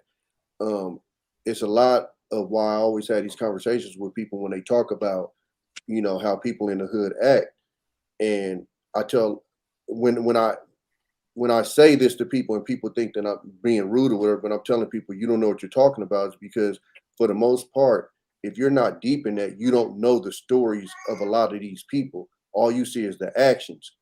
And because I grew up with a lot of these guys from, I'm talking, big wheels, I seen a lot of the stuff that some of these dudes went through.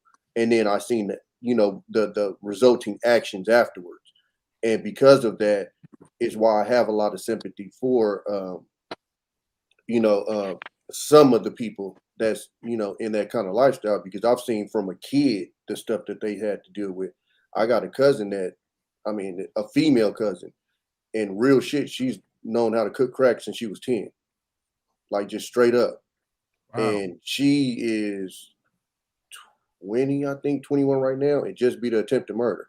So like, that's the real life stuff that's going on in the community. And that's somebody that's going through a hell of a lot of mental anguish, and nobody's addressing it.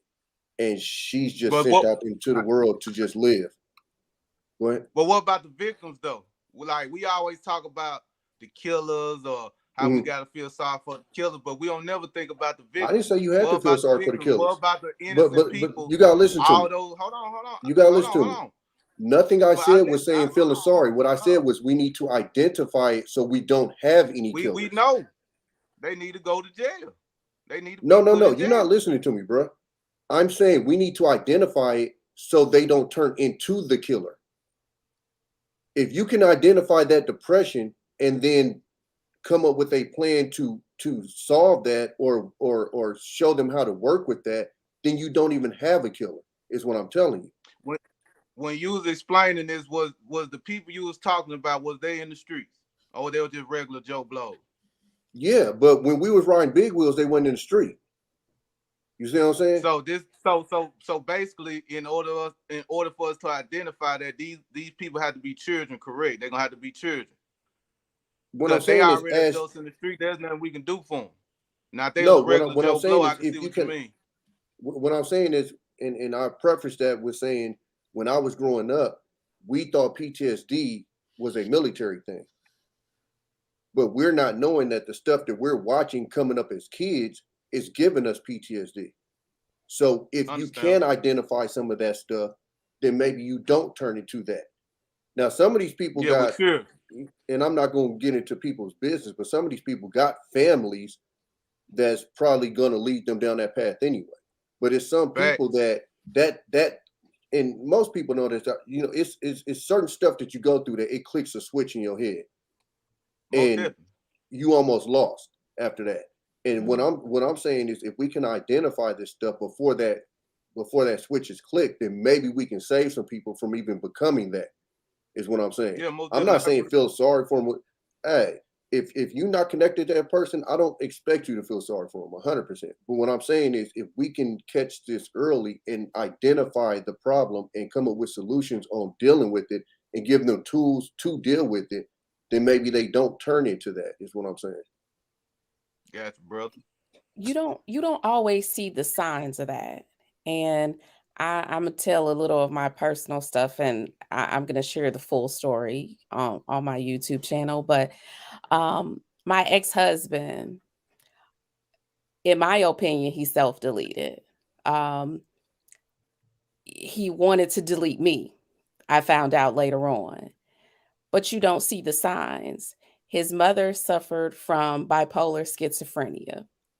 And just what you said about the PTSD, as a result of her mental illness, things that she put him through led him to be suffering from PTSD. And because we don't know, from what I understand about it now, the signs manifest in your late 20s. And the signs were manifesting, but because of my ignorance, I didn't know that the signs were manifesting, that he was probably going to have the same thing. And I say that he self-deleted because over the course of a 1 week period of time, he had, by our counts, he had ingested at least 750 pills. However, after he passed away and a medical examiner's report came back, the only thing that the medical examiner found in his system was Benadryl. But we know the case to be something totally different from that, from my account and from my children's account. So as much as we want to know, if we don't educate ourselves on things like this and see and talk about what the signs look like or the things that we need to look for, we don't know it until it's too late. And some of my actions probably contributed to that because I said it was my ex-husband. My divorcing him was probably a trigger for him that added to what he was already suffering from.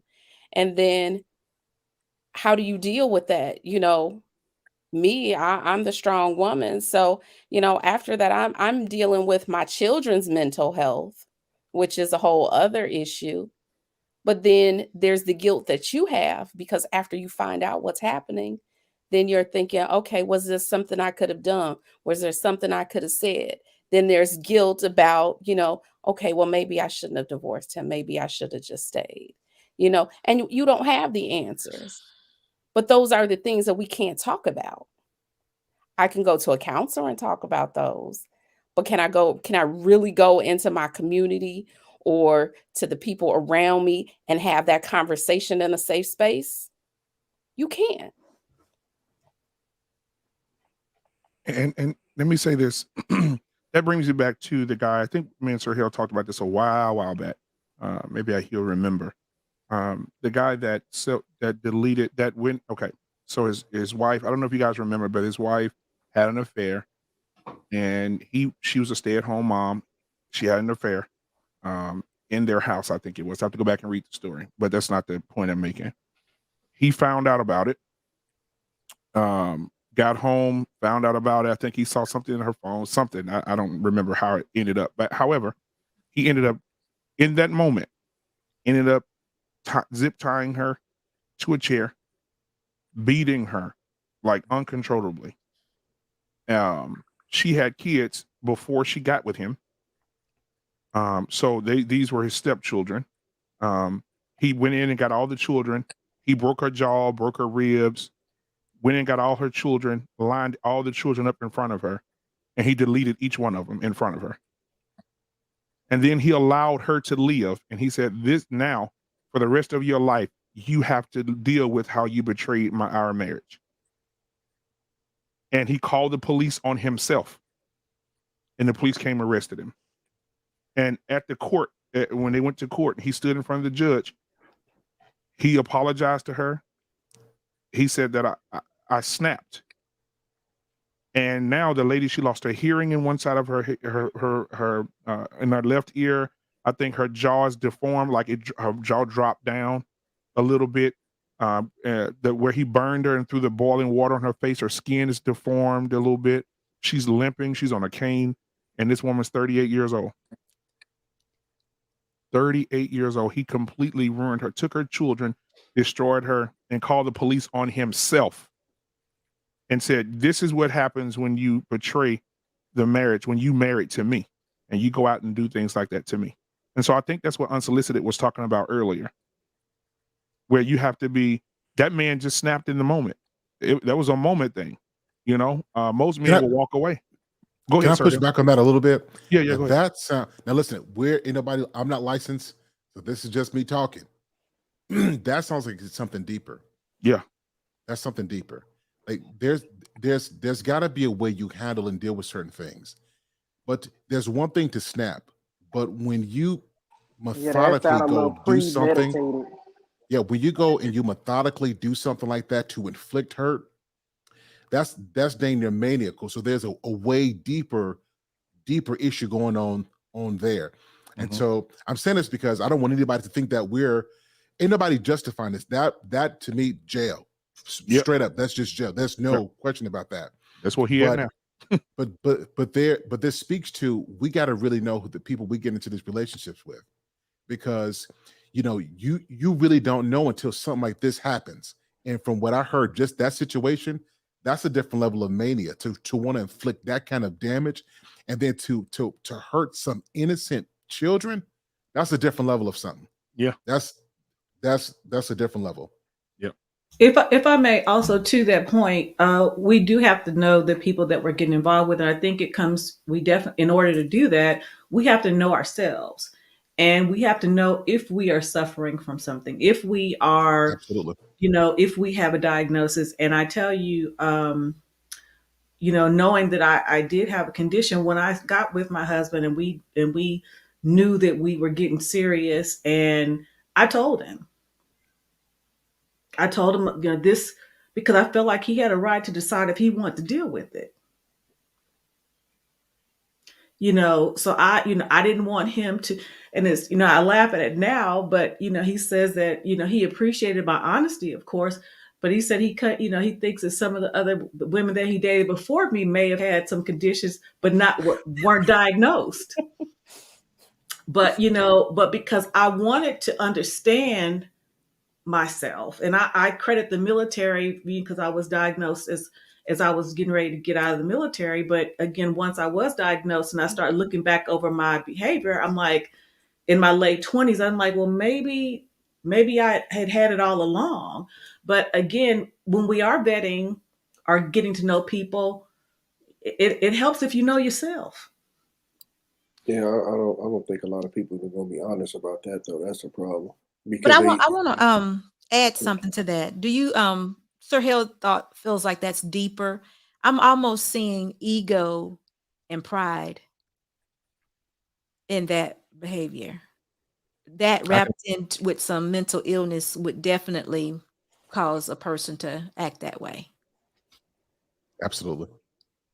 Yeah, I agree with that. Right. And so do we believe, absolutely. Yeah, do we believe the medical condition like that when someone's diagnosed with schizophrenia? Or let's think about anybody, I know a lot of people watch sports, Junior Seau, right? He'd self-deleted. Right? So they was like, man, why would he do that? That was a good dude. He loved everybody. He loved his family, his kids. Everybody loved him. But after he passed away, he had CTE. Very, very bad. And guess what? You can't diagnose CTE unless you're dead. Yeah. Absolutely. Aaron Hernandez. Aaron Hernandez. And you know what? A lot of people said something about Aaron. And you know what? Watch this. This is amazing. If you haven't watched a documentary on Aaron Hernandez, go watch it. Yeah. So Aaron Hernandez was a junior high, he was middle school kid, started playing football. In middle school, he had 3 or 4 concussions. High school, 6 or 7 concussions. College, 5, 6, 7 concussions. NFL, 8 or 9 concussions. His brain took a whooping, right? It took a beating. And then on top of that, they're just finding out now that he didn't want to live the lifestyle that he was living. He was actually he was actually homosexual. He was in the LGBTQ community and he couldn't live the life that he wanted to live. And he felt like he was forced to be with females, right? So that was one thing, right? And then nobody knew this. I'm like, I'm watching this like, what? Aaron Hernandez? No, this may be the wrong dude. Yeah, I saw that. And I'm like, what? And then he ended up killing somebody. I mean, I'm sorry, deleting somebody, and then deleting another person, and then going out with a gang, deleting other people. Then he went to prison and deleted somebody in his cell, right? And everybody's like, man, this dude crazy. He a psycho. He the devil. He this, he that. And when he passed away, when he just self-deleted himself, and they donated his body to science, he had the most severe case of CTE they've ever seen in the human mind, in the human brain ever. Mm. And he's been dealing with that. They say it probably goes back to when he was in middle school, when he took that 5th or 6th concussion when he was in middle school. As a kid, his brain started to defy him. So how do we feel about that? Knowing that after all this man has done, how do we feel about knowing that that's probably something he couldn't even control? I feel like football is out for my son. Period. Absolutely. Same.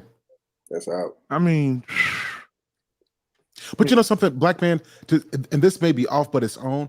In our community, we got to stop throwing around these mental illness terms. Yeah. You're crazy. You bipolar, you schizo, you know, you narcissistic. Exactly. I'm just thinking about that. I hear too many people say that. So and if you're impressionable, you would think that that's really what it is. By the time you see in a real thing, you don't even know the real thing because you got this wrong information about it. We really have to stop doing that. Yep, I agree. I agree completely. Yeah, absolutely. Because when you say it enough, people, it's like the boy that cried wolf. Mm-hmm. You say it enough, people gonna be like, oh, you know, we normally say that, and we use that as jokes. We use that as roasting. Oh, Sir Hill, boy, man, don't worry about Sir Hill. He's schizo. You know what I'm saying? Oh, Tommy B crazy as hell. And then when Tommy B does have a mental illness, we don't believe it because we've been calling Tommy B that since he was a kid. Absolutely. Yep. Right. So you know, so I think that's another part of it. But my thing is this: if for the ladies, this is a question for you guys. What do you say to young women that are out there right now dealing with mental illness, and they have a sense of violence toward their children and toward their spouses, toward anybody that's in their immediate circle? What would you say to those women that are either refusing to get help or in denial about needing help? Because a lot of women out here are saying, I don't need no help. There's nothing wrong with me. I'm good. Maybe something wrong with you, but ain't nothing wrong with me. What do you say if you had to sit down and talk to these young ladies face to face? What would you say? We'll start with TJ first. Well, I'm gonna try not to cry. Yeah, I know you're tired of seeing me cry, but I will say that I beseech you to get help. You know, one of my more manic moments was when my daughter was in high school, and she didn't know which mother she was coming home to. And you know, it's basically my best friends, her godmother and extended aunties, they basically did an intervention because I was like this, because at that time I didn't think I needed to take my medication. I thought that I could handle it on my own. And when I saw the fear in my child's face,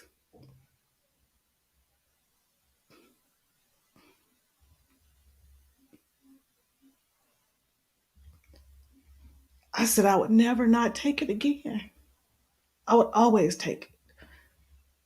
Because I didn't want her to wonder which mom she was going to come home to or which mom she would interact with. So I say to you moms, because sometimes you don't know, you think that you're just stressed out, and you may be stressed out because, especially if you're a single mom, but it may be something more. Maybe something more, and you owe it to yourself and you owe it to your children to see if it's something more. So you won't have them to suffer from PTSD for what you may have taken them through. that they didn't ask for.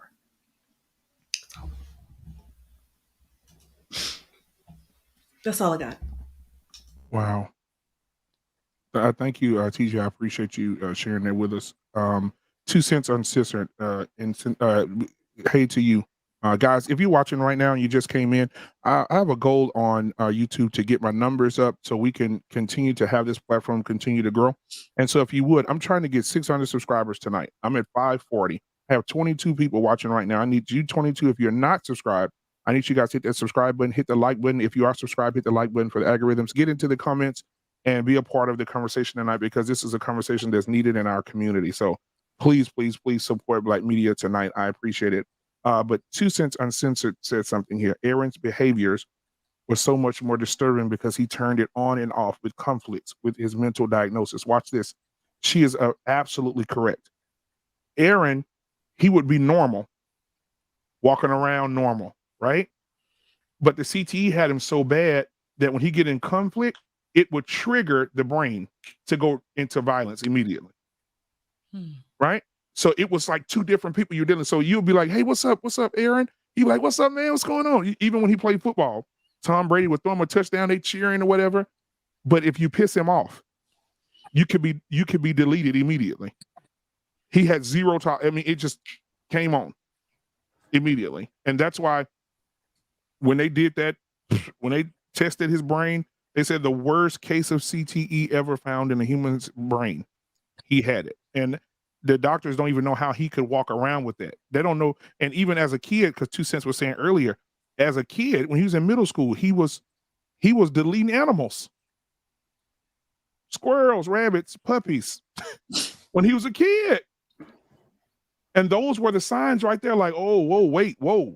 Y'all got to go watch this documentary. It'll blow your mind. Whoa, wait a minute. Whoa. He deleting animals. And so I think that, you know, when you see those signs early, if you see your kid outside stabbing an animal, get them some help immediately. Whoa, wait, something wrong. You know, but I don't think his parents really paid attention to that. I think his father was one of those iron fist fathers, right? They would never really paid attention to his actions outside of do what we say when we say how we say it, and that's it. And so I think that didn't help him at all. But anybody else had anything they want to say about that? Well, I know TJ just said what she said, so thank you for sharing that. I know you got emotional. I know this is an emotional subject for you, so thank you so much. So going to Genesis, what would you say to the young ladies? What would be your advice after what you've gone through? Before I answer that, I just wanted to send some love and light to Auntie TJ, because I appreciate you for being here and being transparent, because it takes a lot of courage to do that, and people don't really acknowledge that. And thanks for being used as a vessel, because whether somebody tonight watching or somebody who looks at it later, somebody gonna be blessed by your transparency. But to answer the question, I would say to young women, whether you think you need counseling or you don't, go. If it's just to have a conversation, because we all have something, whether it's something minuscule or something major that we need to deal with, that we've just brushed under the rug and kept going because we dealing with day-to-day living and we think we got all the answers. We got everything figured out. None of us has everything figured out. Even if it's nothing, I know my story isn't as, you know, I'm not an anomaly, but, you know, even it's just with our dating stories, if we've been married, you know, there's something that you can benefit by going to counseling. So even if you think you don't need to go. Thank you. Unsolicited. Well, I definitely second what Genesis has said about TJ. TJ, your testimony is outstanding. From being an older woman, being married, coming through the depression, having a victory in it already, claiming it, I hope. So you continue to tell your story, because a lot of women need to hear it. But as far as younger women, or me speaking to younger women, I would just have a conversation with them. When I see women that are very aggressive, speaking very, unreasonable, I just try to have conversations with them to see if I'm tripping or if it's them, And sometimes when you just talk to people, first smile. And sometimes when you just talk to them, give them a little bit of attention, they kind of balance out. I don't know if I'm able to say whether a person may need some sort of counselor or not, but it's always good to be able to lay on somebody's couch. But I just want to have conversations to try to figure out what makes them tick. You know, why do you think this way? Just conversation. If they're willing to do that with you, you can really help a lot.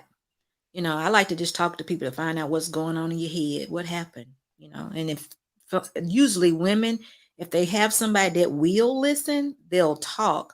They just don't listen.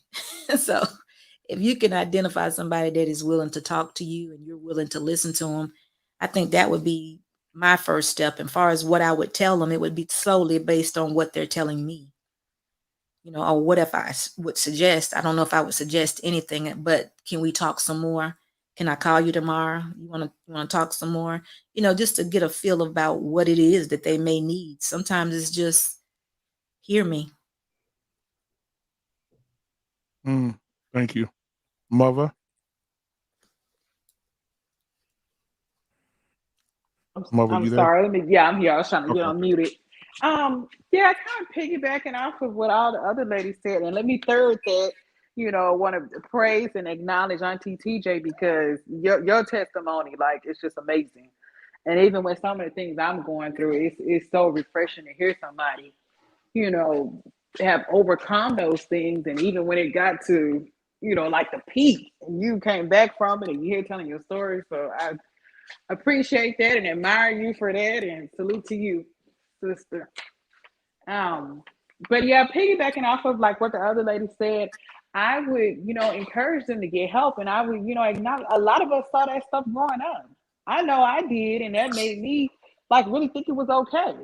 I saw like, you know, aggression, even aggression with, you know, dealing with, you know, me as a child. I saw those things, and so I really had to, and so subconsciously I just felt like, okay, well, that's how you raise kids.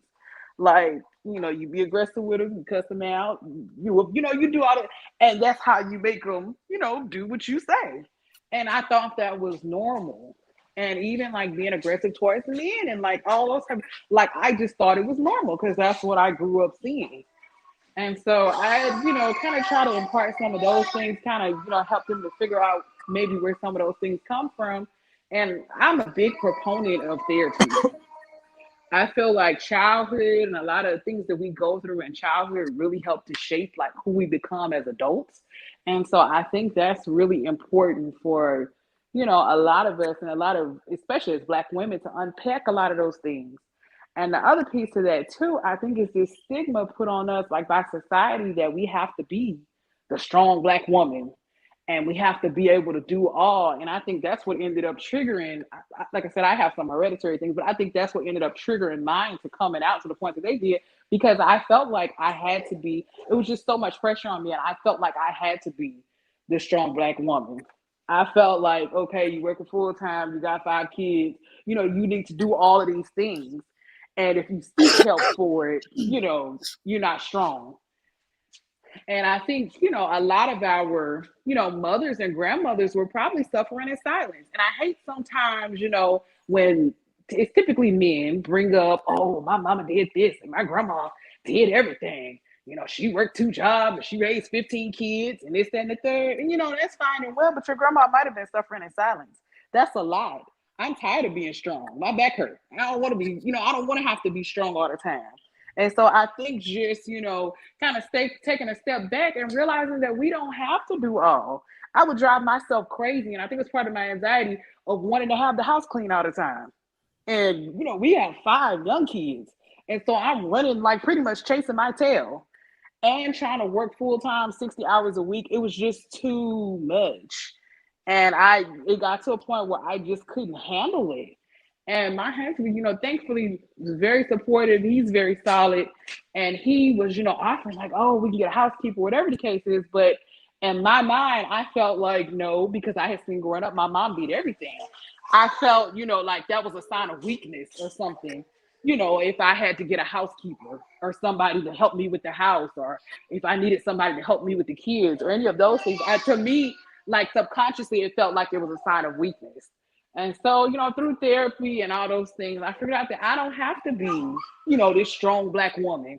I don't have to be able to do all the things that my mom did because it's just not possible for me.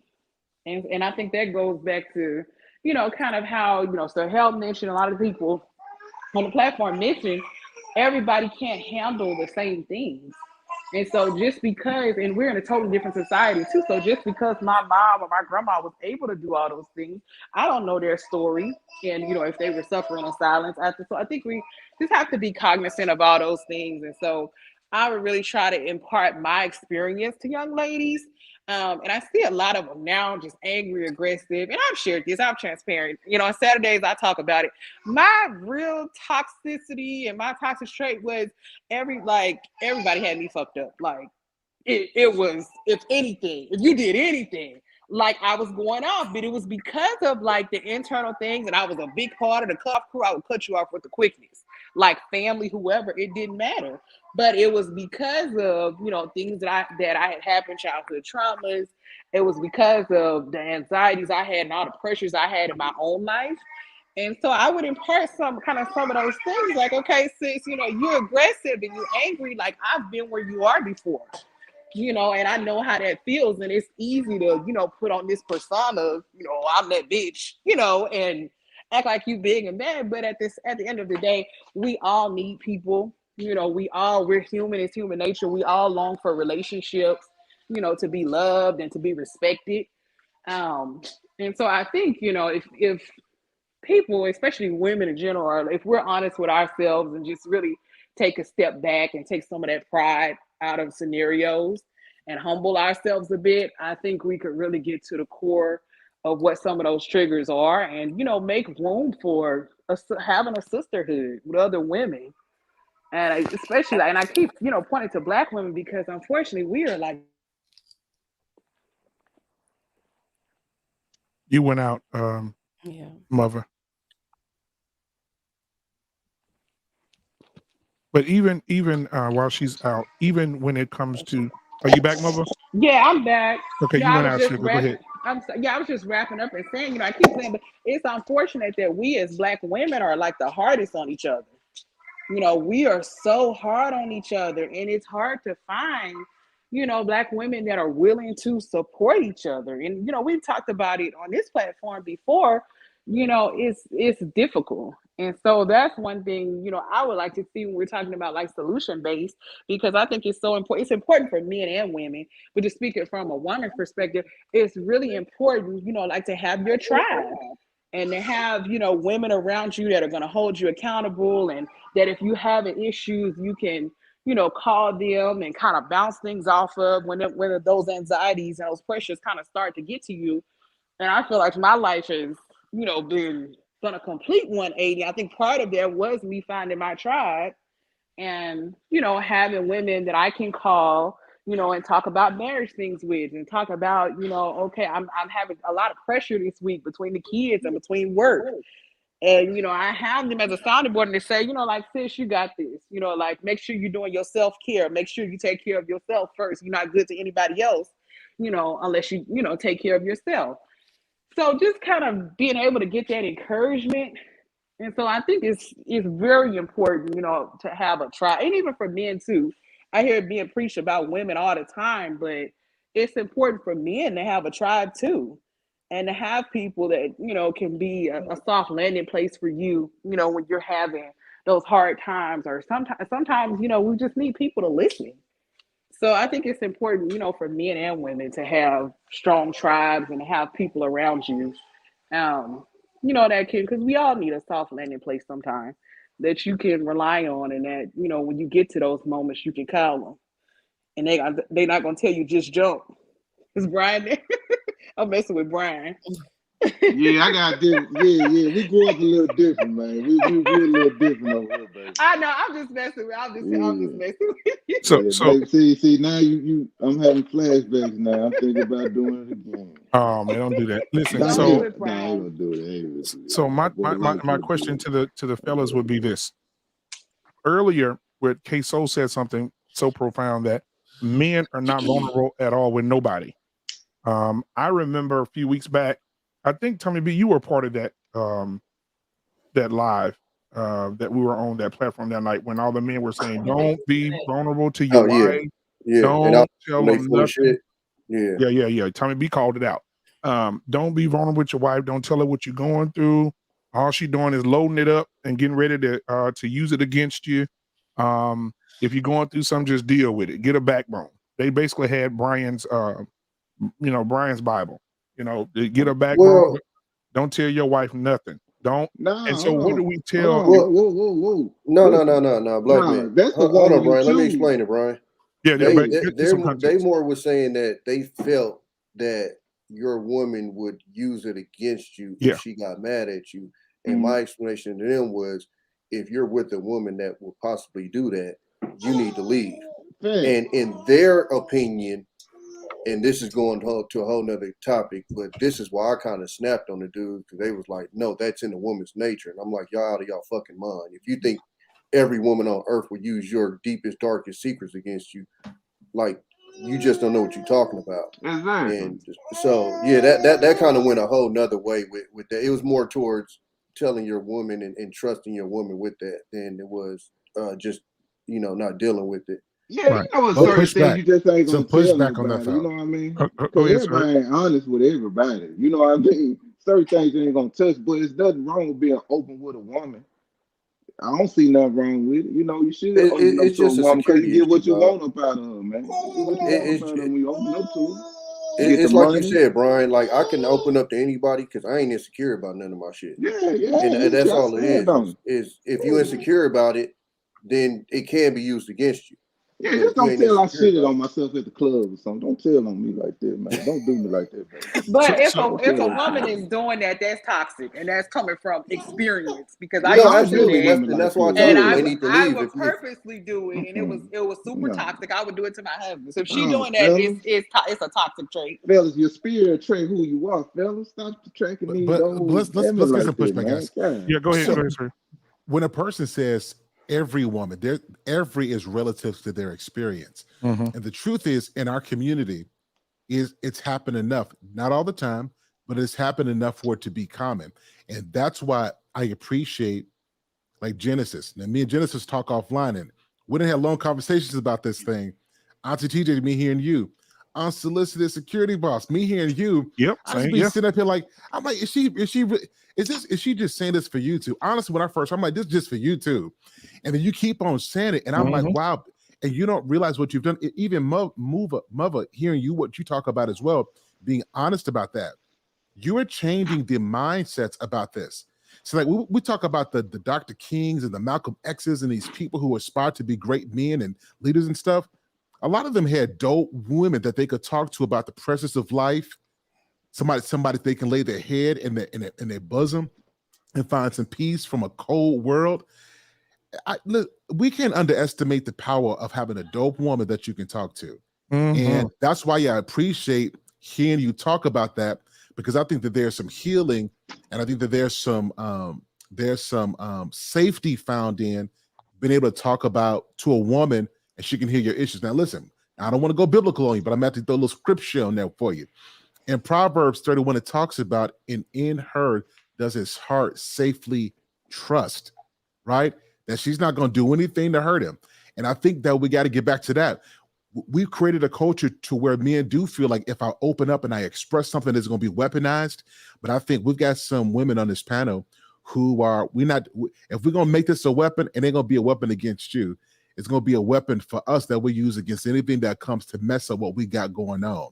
And so I appreciate all the ladies on the panel, because y'all have helped change my mindset, and I appreciate that.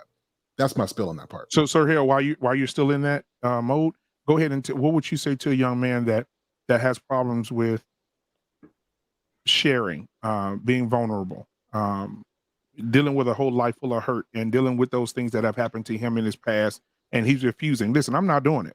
I'm not being vulnerable. No, I'm not telling nobody nothing. I went through, I got burned before. I'm not doing it. Sir Hill, I'm not. What would you say? Hey, look, I was that dude. Auntie TJ, you was on one of my streams, and I'm up there. Look, I'm cooking. We got a good show. We cooking. And then my auntie Desiree is on the stream. Queso, you was on there as well. I'm like, oh no. And we were talking about some stuff. And I normally don't open up like this. And on the stream, look, I felt it. Like, when you feel it in your throat, not even the throat, in your throat, you feel it coming up, and you're like, I'm not about to do this. Not on national television. I'm not about to do this. And then we kept talking, and then it's like the tears they flowed. And that was the first time that people, I don't know, I'm like, you know what? Oh, it's there already. Sometimes you got to keep on searching for people who get you. Sometimes you got to go without your circle, go away from people who know you, and and this is my sense to everybody. Sometimes in life, you got to find your audience. Find people who get you. And it's funny, at 34 years old, about to be 35 years old, it took me all of this time to find an audience of people who can get me, and I can be vulnerable, and y'all ain't laughing. Because that's where we, people who don't want to be vulnerable from, we've been traumatized in that area. And so it's just easier to deal with the pain of holding it in than the pain of opening up. And now I got two people, I got another perspective making me feel already bad from how I'm feeling on the inside. So I would say this: keep on searching until you find your people. Keep on searching, because there are people who get you. Like, I talked to Genesis, and we had a long conversation last week, and she was like to me, and y'all hear me, to me, it doesn't compute that a man can actually cry and his woman have respect for him. In my brain, I don't see how that happens because of just what I've seen. Exactly. Like, generally, when I grow up, if a dude cry, that's man up. Now, oh no, he, or she'll be kind to him in front of his face, and she'll talk about that dude like the lowest thing on the earth when she talks to her girlfriends. So when I'm hearing women say, no, it's okay to have emotions, to have the human experience, and your value and your masculinity is unaffected by you having a human moment, my brain is literally rewiring, because I've seen so much negativity. So with that, I just say, find your audience. Like, find your audience. And like Tommy B said, if you with the woman who can't get that, it's two things. Now I'm gonna echo someone's unsolicited security boss right now. One thing is, sometimes women give you what they've been taught. That might not be who she is. That might be what she's exposed to. But once she's exposed to better, this is how you know whether she can change or not. If she's exposed to an opportunity to become better and she takes it, you got somebody to hold on to. But if she's exposed to better and chooses to stay how she is, you got to let that go. Because you can't live this life, not with all these pandemics going on, economic concerns, the stuff going on socially. In this day, you can't afford to spend 10 years with somebody who don't get you. You need somebody who you can talk to and come home to. And that's just real stuff. Absolutely. So that's what I'm saying. So don't delete them. Don't delete them. Yeah, so find your audience, find your woman, because you can get through this life without family. You can get through this life without, I hate to say it, without the church. You can't get out this. You can get through this life without a friend. And oftentimes, what a man wants, he wants his friend to be his woman. So I'm hoping for guys who are listening to this, find you that audience, find you that friend. They are out there. That's what I would say. And you know what? That goes back to something that Unsolicited said the other night on your platform as well, when she was talking about her husband. Shout out to him, because I know he working that camera. We're gonna get him to do them angles in the Sir Boss in the building. Sir Boss is in the building. You know what I'm saying? He's on it. But one of those things that she said about him is how she gets up every day, and how she takes care of her husband, and how she wants to make sure when he gets up in the morning, that she cooks his breakfast and makes sure he eats. She said, that's not a necessity for me, but that's a necessity for my man. She sure did. Auntie, unsolicited. Auntie, she been cooking all week. Y'all been cooking all week. She been cooking all week. And so she said that, and she said, I'll go and get him something nice to wear, and get him some cologne, and make sure he's smelling good, make sure he's looking good, and make sure that he has a safe place in her. That's silly. And since he has this safe place in her, he can thrive better. Man, he can thrive. A man can thrive when he knows he has the confidence of his woman backing him and pushing him and being there for him. Prime example, Talk Hell, if she's watching, same thing. What's up, baby? I'm sorry about that. Sir Hell could be on the screen working it out. Sir Hell speaks. While he's talking, she's clipping. supporting the channel. Y'all get up here and like my husband. And then, look at my, and one night I was laughing so hard because, I support everything that my brother does. And so one night I looked down on the screen and a clip came up and he was on King Talk. And she was like, look at my chocolate drop, not sexy black man. And she was just videoing it, going in and out, zooming in and out on your picture. And so I'm like, so that also is an example of what we're talking about, having that type of woman connect herself to what it is that you're doing and pushing you forward. And so Unsolicited Boss, you are truly an example. TJ, she'll tell you in a minute. Hi guys, I have to leave because Mr. Randolph need me to come. You got to do it right. You got to do it right. She gonna turn that chair. Yeah. She gonna turn that chair. Look like this. I gotta go. Brother, Mr. Randolph's in there waiting for me, and some things are about to happen. So y'all have a good night, okay? Y'all be one thou wow. I'll talk to you guys later. Okay. I'm getting ready to go, but I just got to share this one because I know it's a man's time, and I feel comfortable saying it because I know Mr. Randolph will not see this.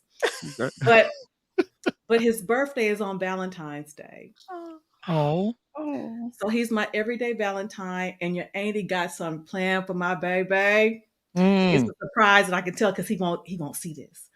Your auntie has hired a personal chef that is coming to the house to cook us a romantic dinner for two with the Louisiana cuisine because my baby's from Louisiana, from New Orleans. I know that's right, baby. And I have him set up for a pedicure and a photo shoot. You need to understand what's going down over here. You heard? Oh my Yes, God. that's what's up. Come on. That's how it's done. So listen, I'm getting ready to go too, but I got to tell y'all one thing. I will fight for my husband. That's the only reason I'll fight. And I will fight for my husband. That's right. Only reason that I'll fight. And I said that, you know what? I was like Sir Hale. When I first started listening to Unsolicited, because I was just going down the timeline that one day before I even knew who you were. And I looked, I said, who is this old pretty dark-skinned woman on here talking about this with this? Well, let me click. And I'm like, oh no, she's just doing it for you too. Ain't no way. 1 week passed, 2 weeks passed, 3 weeks, 4 weeks. I said, she's still talking about the same thing. Wait a minute. 5 weeks. Oh. Then I see her on other platforms defending herself against other women. I said, wait, this her. This is who she is. Absolutely. This is who she is. Black man, what got me is the same thing, but then the camera angles. I'm like, no, she just doing this. Them angles too good. The angles is too good. Yeah. And then she was consistent, and it was the compassion she spoke with. I'm like, this is different. This is different. And even when she tells her story, I'm gonna have to do an interview with her because these and TJ, we have to have a moment. We have to sit down and talk about this directly one day on the show. But even when she was talking about when I got married, my family didn't want me with my husband. They did everything they could talking against it. And what I did was for my man, I cut my family off. Yep. I didn't even talk, I cut them off completely for my husband. I put my husband before me. And she preaches that I put my man before me at all times. Here's the big piece though. 26 years, still best friends. They still hang around each other and still like each other. Yes. Like, come on. And she said that the other night. She said, we're around each other all day, every day. When we go out and do things, he's my best friend. I want to share everything with him. When he goes out and do things, he wants to share everything with me. He don't mess with me. I don't mess with him. We good. We gonna put our pots together, our money together, share accounts. I'm like, hold on, where you come from? This ain't real. Come on, man. You ain't from here. Come on. Y'all make us sound so dysfunctional. No, but oh, come on. No, we dysfunctional. Y'all are helping us. Right. And even when she was like, you got to put the money. I mean, I'm gonna have to do an interview with her, but she, this is the last thing and I'm done. You got to put the money in one pot. I mean, we was bouncing checks until we put everything together. What are we, and her voice elevates. She's talking to you. What are we talking about? What are we saying? Put the money in one pot. It doesn't make it. You know what? Maybe y'all not talking to me. Move on to the next person. Because she wants you to she's trying to get the young women to understand that I am successful for 20 years in this thing. When you go to a job and people have seniority, they have seniority for a reason because they're good at what they do. And so in Unsolicited and TJ, and she's fresh in hers, but she's fresh to death. Genesis, come on.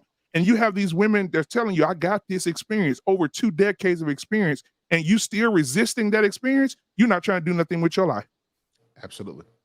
You're not, if you're not listening, you're not trying to do nothing with your life. But you need to listen to Unsolicited. Go, woo, baby. TJ, going in. I know. Look, she got a. I don't know what they look. That Wonder Woman look. There you go. Look, there it is. Hey. So thank you, TJ, for coming. I really appreciate you. I want to get to K-Soul. Thank you, baby, for coming. I really appreciate you. Follow Auntie TJ, y'all. Follow Auntie TJ. Please. And so thank you, Unsolicited Boss. You about to head out as well? Yes. Before you go, I need your husband to do one thing for me. Watch this. We did this on her show last night. Watch this. Camera angle. Here we go. And 3, 2, 1. Hey, bam, bam, bam. There you go. Hey, real talk. Salute to Sir Boss. That's yes, sir. He's amazing, Salute. bro. Amazing, man. And I know he's in the background. I know he don't really come out and say a lot, but man, you are appreciated, man, for how you uphold your wife and how she fights for you. One day, y'all, one day, I'm going to put him in front of the camera. One day. One day. Okay. If he allows it. But then he's going to be complaining, nobody's working the camera. One day. I'm waiting on it. That'll be amazing to have that. One day. Yeah, that'll be dope. Like real that talk. would be dope. That would be dope. So thank you, Unsolicited, for coming. We're about to end in a few seconds anyway. So, but thank you for coming. I really, really appreciate you being here and having this conversation. And I see you Monday. All right. Thanks. All right. So guys, let me get Sir Hill out of this. There we go. Now, so let's go to K-Soul. K-Soul, what would you say to a man that says, you know what, I'm not vulnerable? Because you said it first. You was like, so what would you say to a guy, or even to yourself right now, after hearing some of the things you heard tonight? What would you say? I was gonna say I'm one of those people who I'm not vulnerable with anybody, pretty much. I mean, maybe with my mom every once in a while when it's something just I'm dealing with. I don't really talk to her about other people. Mm-hmm. And then maybe every once in a blue moon to my son if I'm trying to teach him something. And I think it's important to do so. Other than that, I hold a lot in. So I guess I'm not really in a position to give advice, but I would say maybe some good advice would be to, if you're like me, to seek therapy, because I can easily be transparent. I don't mind being transparent. It's hard for me to be vulnerable. One, because I don't know, man. It's just when people, it's easy to say like, oh, those are just toxic people, and I don't even think that's the case. I think sometimes when people get angry, they lash out, right? You might not necessarily be a toxic person. You might not even do it all the time. It could be something that you've only done once or twice, but that's it. You know what I'm saying? Because when someone's vulnerable, even just a surface level type of vulnerability, and they let you inside, and even just the smallest comment about that when you're angry, to me is enough to say I'm not going to do that again, because I know if you were angrier, or if I would have told you more, it could have been worse. So I'm not necessarily condoning that. I'm not necessarily even saying it's a healthy thing, but I just the way I am and the things that I've been through, and I'm not going to speak on any specific person because it's the internet and I don't want to put anybody out there, but I just don't see it as a wise thing for me right now. And I know you guys spoke on a lot of different things, and I think you guys gave great advice, great feedback, great insight to your personal stories. But I mean, I've seen it in my life, and I've seen it in other people's lives where, you know, you just let someone in for that small moment, and they could be the sweetest person, but let it be the right situation, and it's like, oh yeah, well that's why, and then it's over. That trust is broken, that hurt is there. There's probably people that I still resent today. If I'm just being, again, I can be transparent, but when it comes to the vulnerability, that's when I'm just like, I'm not letting people in. So maybe the best solution for someone like me, or someone who thinks like me, is to seek out therapy, or even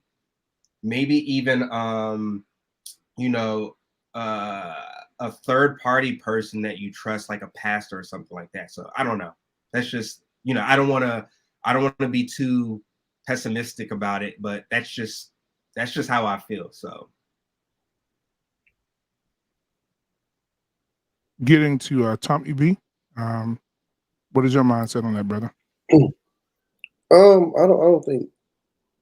I don't think everybody had like I have a thing where I don't like to put, and it's probably not healthy, but I don't like to put my problems on other people, and that's kind of like my mindset with it. So in my head, if I do go through something, I look at it as well. Everybody's going through something, so I don't want to pile my shit up on top of theirs. So I tend to internalize a lot of stuff. I do have people that's available to me. I just tend not to use them, I guess. And it's not the difference is it's not because I feared they would say something. Um, it's just I don't like to pile my stuff up on other people. My only pushback I would have with Sir Hill, with what Sir Hill said was I would tell them to consider the age. Um, if we're talking like young men, because like when we were young, we was immature as shit. So if you gave us something like that, we came from the roasting era, so we would tear your ass up. Um, I'm still immature, but we're mature enough now that we know what to roast and what not to roast. So now we can have conversations like that, and then we know, okay, yeah, that's a serious one. Don't touch that one. Or if it's something silly, then okay, we're gonna get you on that one. So if we're talking to young men, I would just tell them that you probably don't want to go to your friends right now because they're probably not at an age where they can even digest that and understand what that is.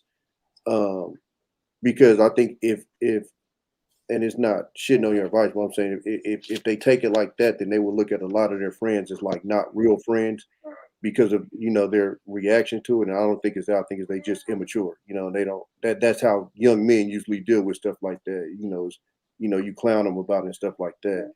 And I don't think for the most part, I don't think that comes from malice. I think it's just you just immature, and at least where I'm from, that's what we do. I mean, we clowned on everything coming up. So um but definitely I would tell people to seek help. I would tell okay, so when I went to therapy, it helped them explaining that to me, so I at least understood why I didn't uh, express myself to people and why it was um, bad for me not to, and so I would probably suggest therapy to like somebody like you that don't necessarily get it out because I didn't understand why it was bad to hold it in until I talked to a therapist and they were like, oh well, it can cause this, this, and this, and it's stuff that you never even would think about because to be honest with you, I don't even think on a day-to-day basis a lot of this stuff you don't necessarily even think about. It's just kind of like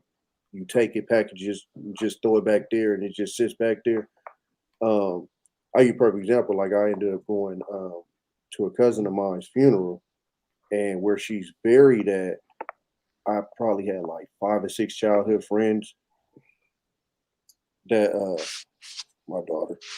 I had 5 or 6 childhood friends that was buried there. And mind you, this was like they had passed years or whatever from there. So uh when they were doing the thing with the casket, I just happened to like stroll over there and had a complete breakdown. And this is like stuff that like I don't necessarily on a daily or weekly or monthly basis even think about, but just didn't even know that that was still held inside of me somewhere that I hadn't even dealt with, that stuff yet. So I think people like us that don't necessarily come out and let some of that stuff out. I think you have a lot of stuff packaged up back there that you don't deal with, and it might be affecting you and you don't even know it. So I would just suggest therapy for pretty much everybody for the most part because it helped me understand a lot of stuff. Appreciate you, man. So, Brian, What was the question? the Can you question bring the is, what question would you again? what would you say to a man that says he refuses to be vulnerable? He has an issue with being vulnerable. He has a past of being broken, burned in the past from being vulnerable. But just think about it. His vulnerability, him not being vulnerable, is hurting him. It's pushing him to a level mentally, his psyche. What do you say to him if he doesn't want to feel open to doing that? He needs to search it within himself first of all. You can't just. He gotta learn how to open himself up again. Mm-hmm. You can't just hop in a relationship with someone or anything with those baggages that you have, because you're gonna bring the person you're with down. Right. You know what I'm saying? So if you're not vulnerable or nothing, so what's the until you fix that, you don't even need to be with nobody. You know, so I know people like that. I know people that hop in these relationships with folks and knowing they don't want to share nothing with them, then they blame the other person like it's their fault, but it's really you. You holding so much in, you don't even want to share nothing with your woman or with your man. Stop talking You know, about that's me, why man. that's why I'm too much, man. A lot of these cats, man, out here, bro. And it's just me being real. They just picked the wrong bitch. Excuse my line. They just picked The the wrong wrong what? chick. The wrong chick. Oh. That's how I feel about it. Until they get over there, and plus it depends on the age too who I'm talking to.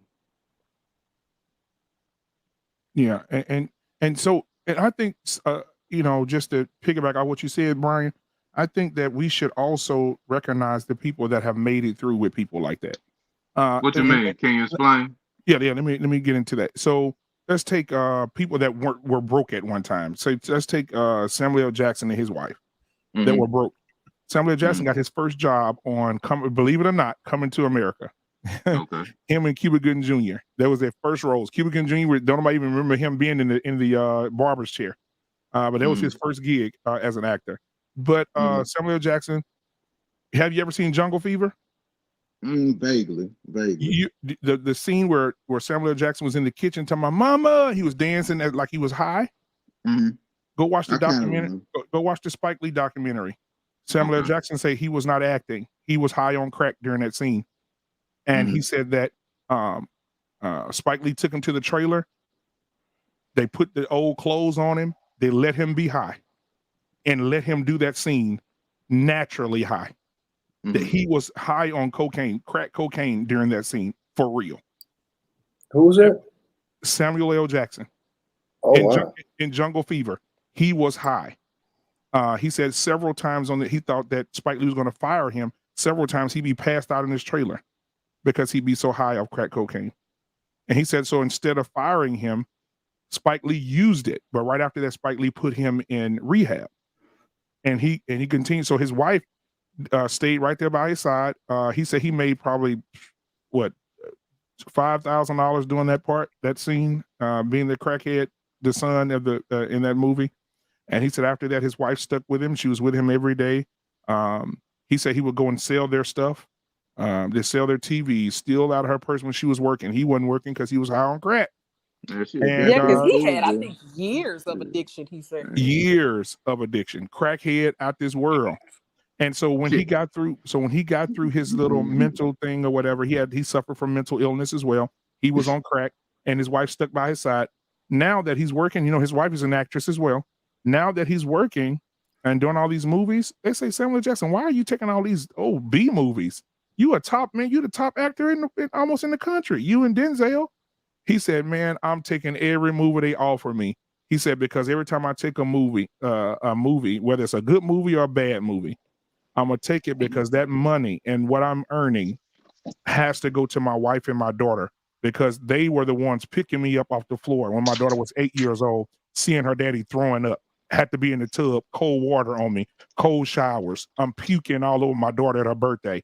He said, and my daughter shouldn't have been subject to that. My wife, and people calling my wife saying your husband and passed out in the alleyway beside the corner store. And she's driving down, picking me up, putting me in the back seat, taking me to the hospital.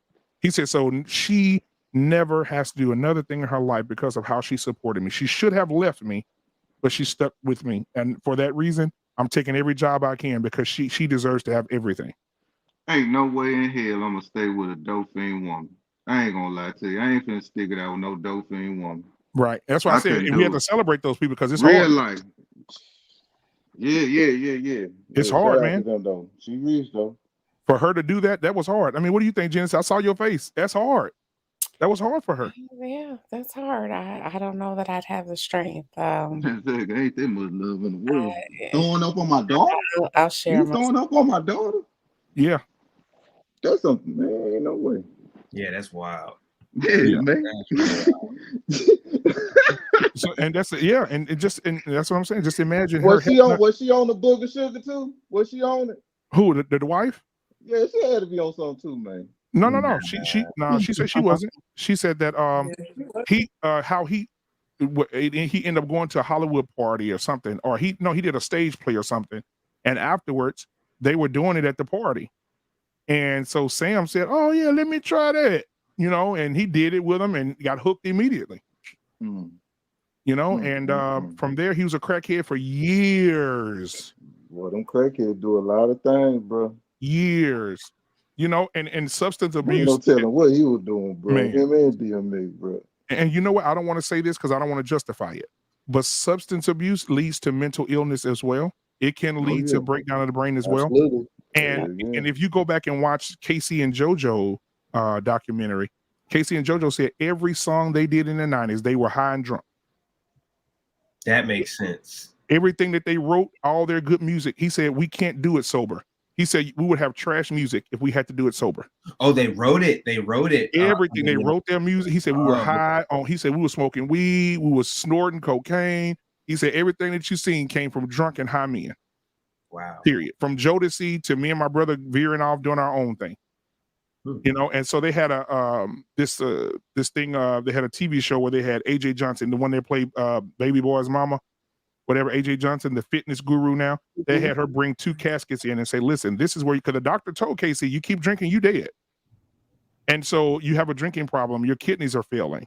And so he just had a stroke. Did you guys know that? Yeah, Casey had a stroke, man, that it got to him. It finally, the rooster came home to roost. And so the chickens came home to roost on him. And so he had a stroke. He was out for a long time. And even now, if you see him now, you're like, he don't look the same.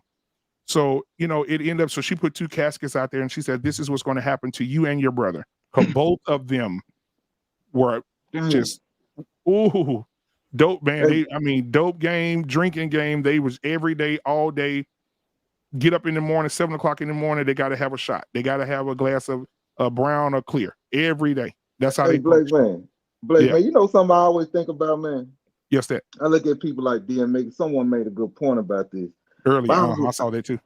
And there was a couple months ago, I saw somebody made a good point, and I totally agree. And I always think about this: people with children, like people like DMX, right? That died of a drug overdose. Yeah, that's kind of like it's kind of messed up for the children, man, to knowing that their father died of a drug overdose. Like they got to walk this earth seeing billboards or seeing TV specials or their dad being a dope fan. And that's why I never got into drugs like that. Because if I die like that, man, I don't want my kids to be ashamed and walk this earth in shame because I was on drugs. And I always think of stuff like that, man. People love your children. Yeah. Love your children, guys. Kids go through a lot, Get man. off them drugs. Yep. Yeah, kids are the biggest spectators of your toxicity. Hey, we used to make fun of kids with dope fiend mama when I was going to school. Your mama a crackhead. Yeah, we used to take them Polaroid pictures and shake them up. Take pictures of their mama walking up and down the street, man. We used to do all types of shit, man. Yeah, man, that was bad, bro. You shouldn't have did that. Yeah, man, I still do it today. I tell my son to go when them kids, when y'all be roasting, pull up their mama. Man. On social media.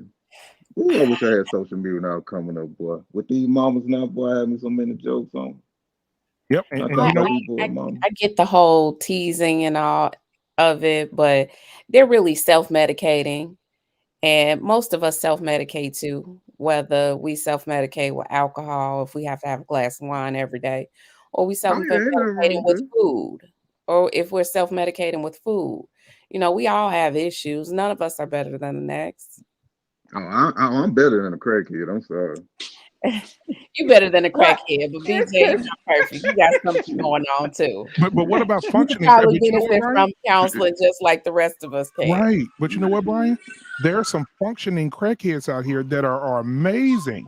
And I'm not justifying it. But I'm just saying, look at the Beatles, the #1 band of all time, and everything. Well, a they lot did, of that be cocaine. Don't even get started. Yeah, that's cocaine. Yeah, it's that's a lot cocaine. of, and I'm not calling out any particular race, but I was so surprised. It is a lot of Caucasian people that are functional, have great jobs, and all that stuff that do cocaine. And are you surprised? Yeah, I didn't know that. I didn't know. Yes, I Oh, girl, where you hiding at? I saw a I guess I documentary. lived in a box. I really didn't know that. Yeah, these white I folks saw be a sniffing. documentary at some point Snuffleupagus. about a bunch of guys that are in tech that were working for major tech companies they were having the drug dealers deliver the drugs to the office, and they were right in front of their computers doing drugs. Of course, their identity was Yeah. masked, so they wouldn't They've lose been their doing job. this on Wall But Street the since dude the was 80s. saying how it was commonplace for them to do it. That's how they're able to function and get their job done.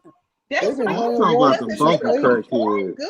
Even I give it to you like this too. The truck drivers, before they start doing the drug test, they used to be high as hell. Them dudes used to drive literally for a week straight, no sleep, off a crank, off a coke, and they used to get ready too. Whitney Houston is another one. Hello.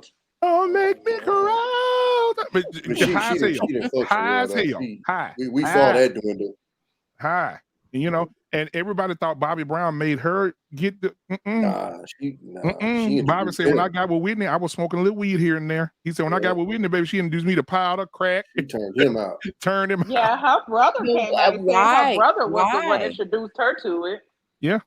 Why? And y'all gotta It's because remember of the too, underlying people, issue. you know, and dibbling and dabbling and stuff. And it was so sad. Bobby Brown, they had him on a documentary. He said his son, Bobby Brown Jr., didn't even do drugs like that. Said he would experiment, from time to time, and I guess he was experimenting that night and had a little too much, but he wasn't even into drugs like that. And ended up overdosing. Yeah, all it takes is a weak mind and one time. Yeah. That's a wrap. Yeah. That's a wrap. That's all it takes. One time. And weak mind, you're done. But yeah, Whitney, man, Whitney was one. A lot of people, man, like I saw this documentary about this doctor. She was in there doing surgery, major spinal surgeries, brain surgeries on people drunk. And so she went in to do another surgery, and one of the doctors called her out and said, listen, I've been noticing that you've been drunk. You're not going to put our job at risk. I'm going to turn you in. And he said, so either you stop drinking or I'm going to turn you in. And so she stopped drinking, and they called her in for a surgery one day, and she emergency surgeon. She walked in and she was shaking because she's relapsing from that alcohol. And so she was like, I can't do it. I can't do it. And she said, and he was like, well, what do you mean you can't do it? You're the only doctor here that can do this surgery. She said, go get me some liquor. I need some liquor right now. Give me some liquor. I can do it. And they gave it to her. She drunk it, hit it real quick, and went right in there and did that surgery flawless, bro. Like, because y'all got to remember, addiction is really, it can become a medical problem. Man. That's why when they have babies that are born addicted to crack at the hospital, they used to have, they have to give them methadone and different things like to wean them off that crack. They would have to give them like a form of crack because the baby couldn't survive. The baby's body needed, at that point, it needs the crack. So they have to like wean the baby off of, that need for that crack. So when these people, are so heavy on those drugs, it's not like they can just stop. That's why even when they go on like 12-step programs and the rehab, they wean them off of those drugs because your body starts to need it, And I hear people say, that have been like addicted to drugs and alcohol, that's some of the hardest things they've done in their life because, just how strong that addiction, wraps you up. Think about, how we need food, like we innately know, like we got to get so many calories. We have to have water. Think about when your body starts to need something, I hear people say it's one of the hardest things ever. And you know what else is hard? My grandmother is in her 80s. She's 89. Yeah, she just turned 89. My grandmother is a foster home. My grandmother and my grandfather bought their dream home after they worked for so many years to obtain it. They bought this huge house, and my grandfather passed away, so she's in it by herself. And she turned it into a foster care, and people were bringing her babies 1-2 o'clock in the morning, babies that have been sexually assaulted, babies that have been burned by their parents, physically abused by their parents, and babies that were addicted to crack. And my grandmother, I've seen it. When I go to visit in Louisiana, I'm sitting at the house of grandmother, you're 80-something, baby. You got to slow down. She said, no, I'm gonna do it. She said, if I be still, I'm gonna be still. Mm-hmm. And so I said, okay, well, grandmother, I get the sentiment. I understand. Do what you got to do. So the baby needed to crack so bad, like what mother was saying. The baby would just sit up and just cry. She tried to give it milk. She tried to give it everything. The baby just lumbing. And they said that they gave her something to soothe the baby, something to put in the bottle or something. I don't know what it was. I gotta get out of here, big dog. All right, Doc.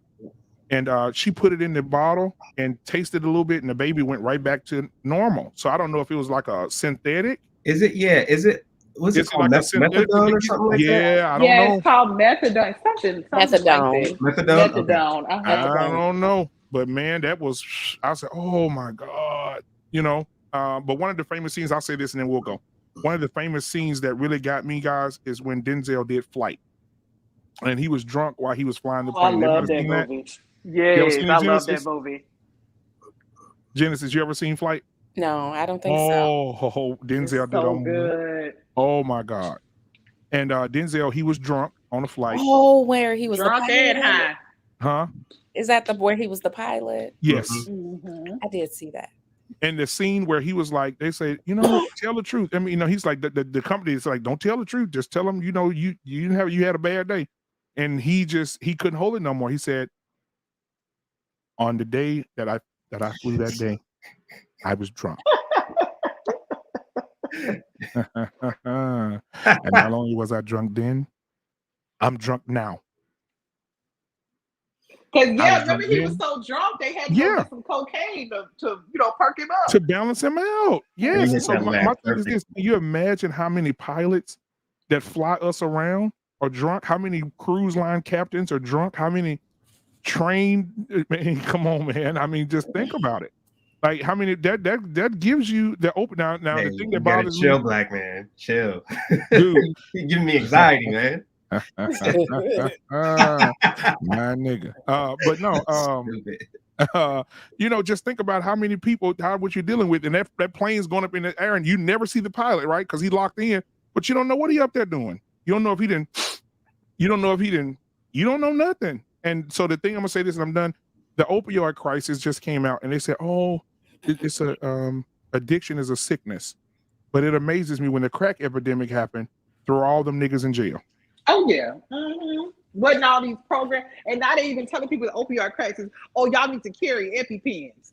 Where was all of that? Yeah, like you said with the crack epidemic. But you know why? Because it's they kids that's in the emergency rooms. It's they kids that's overdose. It's ours too. But now that it's affecting a lot of their kids, that's why they're doing something about it. Right. The only reason. The only reason. And they dad a big time lawyer, big time judge, and their kids are getting found on the streets, you know, ODing and all this other stuff, you know. And now it's become a problem because you got people that's of higher stature dealing with this situation. Yeah. But again, man, I just wanted to say to you guys, thank you guys so much for coming on tonight. My brother Tony B had surgery a few weeks ago, man, so he'll be back soon. Hey, mother, how my brother doing over there? He doing all right. You know, I'm taking good care of him like the good wife that I am. I don't know about that. I'm gonna call him later and ask him. Because you know, Tony, he'll say it in a minute just to get back at you. No. Right. You know it will. Yeah, but man, thank you, mother, for taking the time out, because I know you got a new baby over there too that you're taking care of, and then you're taking care of the big baby, Tony. So thank you for coming on tonight. K-Soul, you know you always support me, brother. Golly, man. You sent me that cash app when it was 2 weeks ago. I almost fell out the chair. I said, K-Soul, thank you. I appreciate you, man. You know I love you, brother.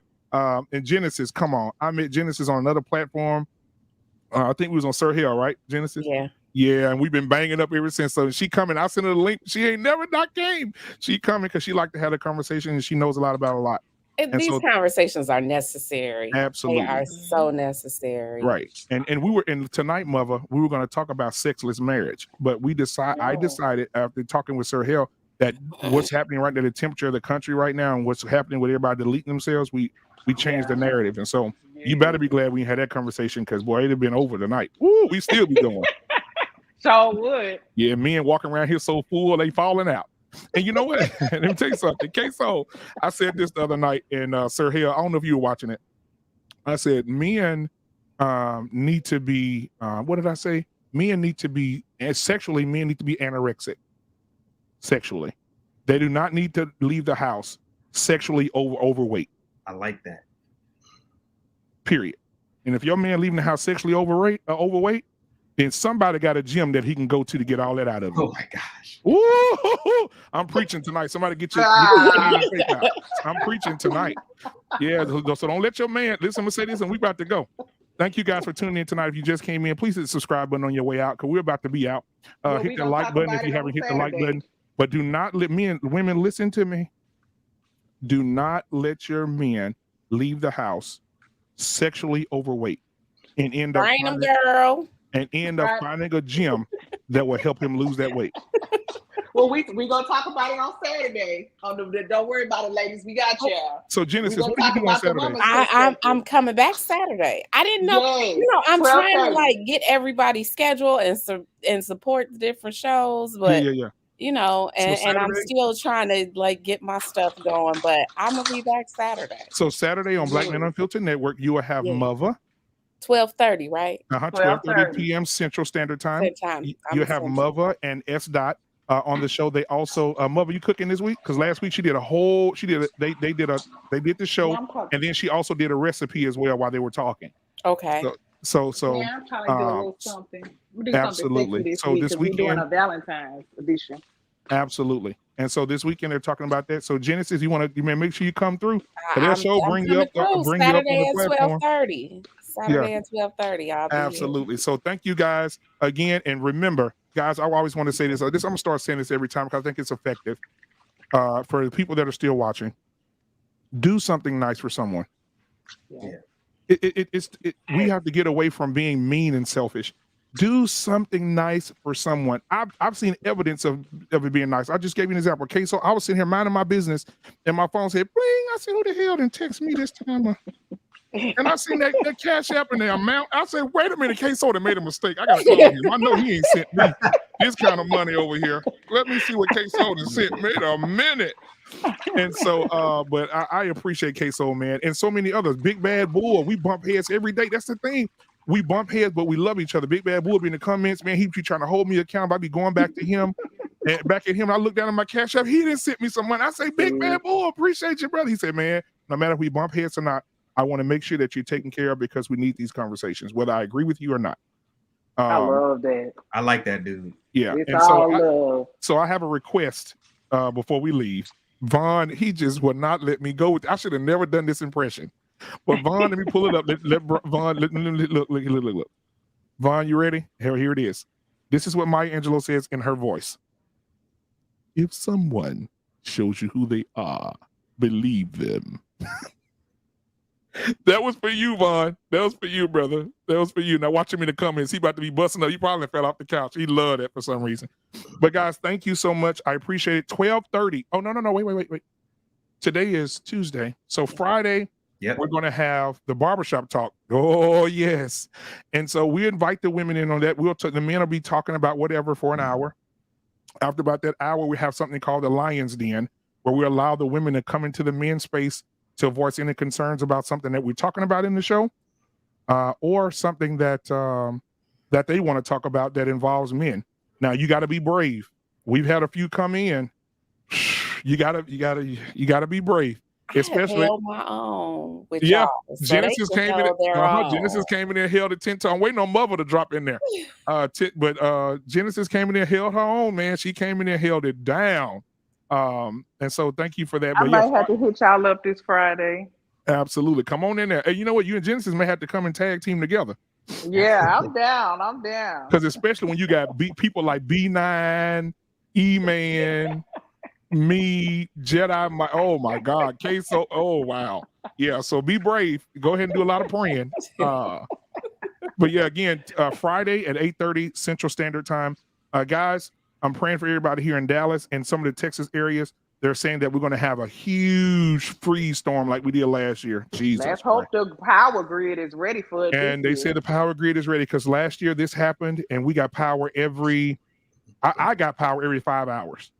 Ours was out for 4 days straight. 4 days Yeah. straight. Yeah, I you was guys had to pregnant. leave, mother. You guys had to Yeah, leave. we did. Yeah, 4 or Mhm. 5 days straight, and I was pregnant. And if you're closer to a hospital, you'll have your power because the power grid will not die by the hospital. They will not allow that to go. But if you're in a rural area like me, we got power every 6 hours. Thank God I had a generator. Thank God I had a generator. Because you couldn't even let the dog. My dog, I have a Yorkie. She went out and felt that wind. She said, I said, you talking? She said, she said, I'll pee in the house. I don't want to pee outside. I said, girl, go on outside. She was whimpering. My Yorkie there. She said, oh hell no, I'm not going out there.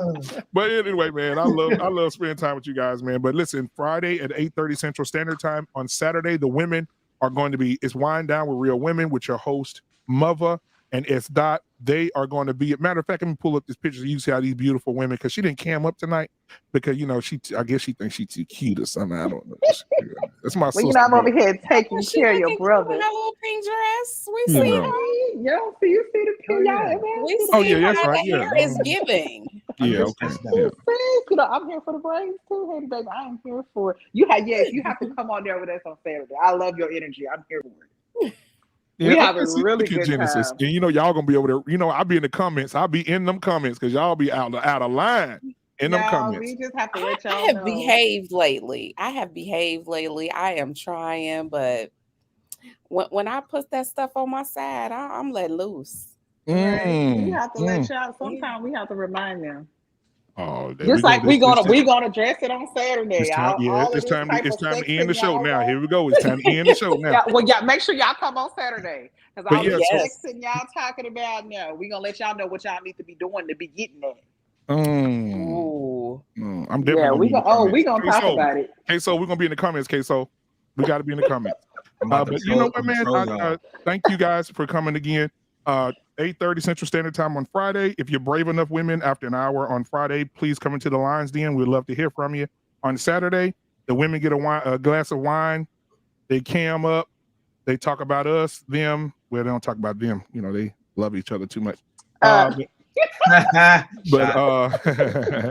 they talk about everything under the sun that's dealing with women. Last time they had a show, they talked about the physical health of women and the physical things that women go through with their bodies and with their minds and with their in-laws, and they really cooked. So we look forward to seeing her and S. Dot on Saturday at 12:30 Central Standard Time. So thank you guys, Genesis, Queso, Mother, love you guys, man. Y'all be good, and we will see you guys later.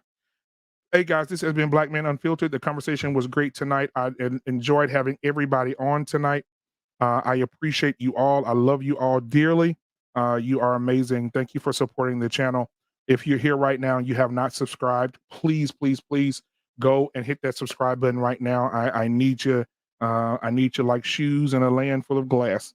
So please, please go ahead and hit that subscribe button, hit the like button for the algorithms so we can grow this channel and make this channel one of the biggest as well. As you've seen the people tonight on the platform, please make sure you go subscribe to them as well. Because we are growing Black media and we're a team here and we're a family here and we're looking for the best for everybody that was a part of the panel tonight, as well as others that couldn't be here tonight.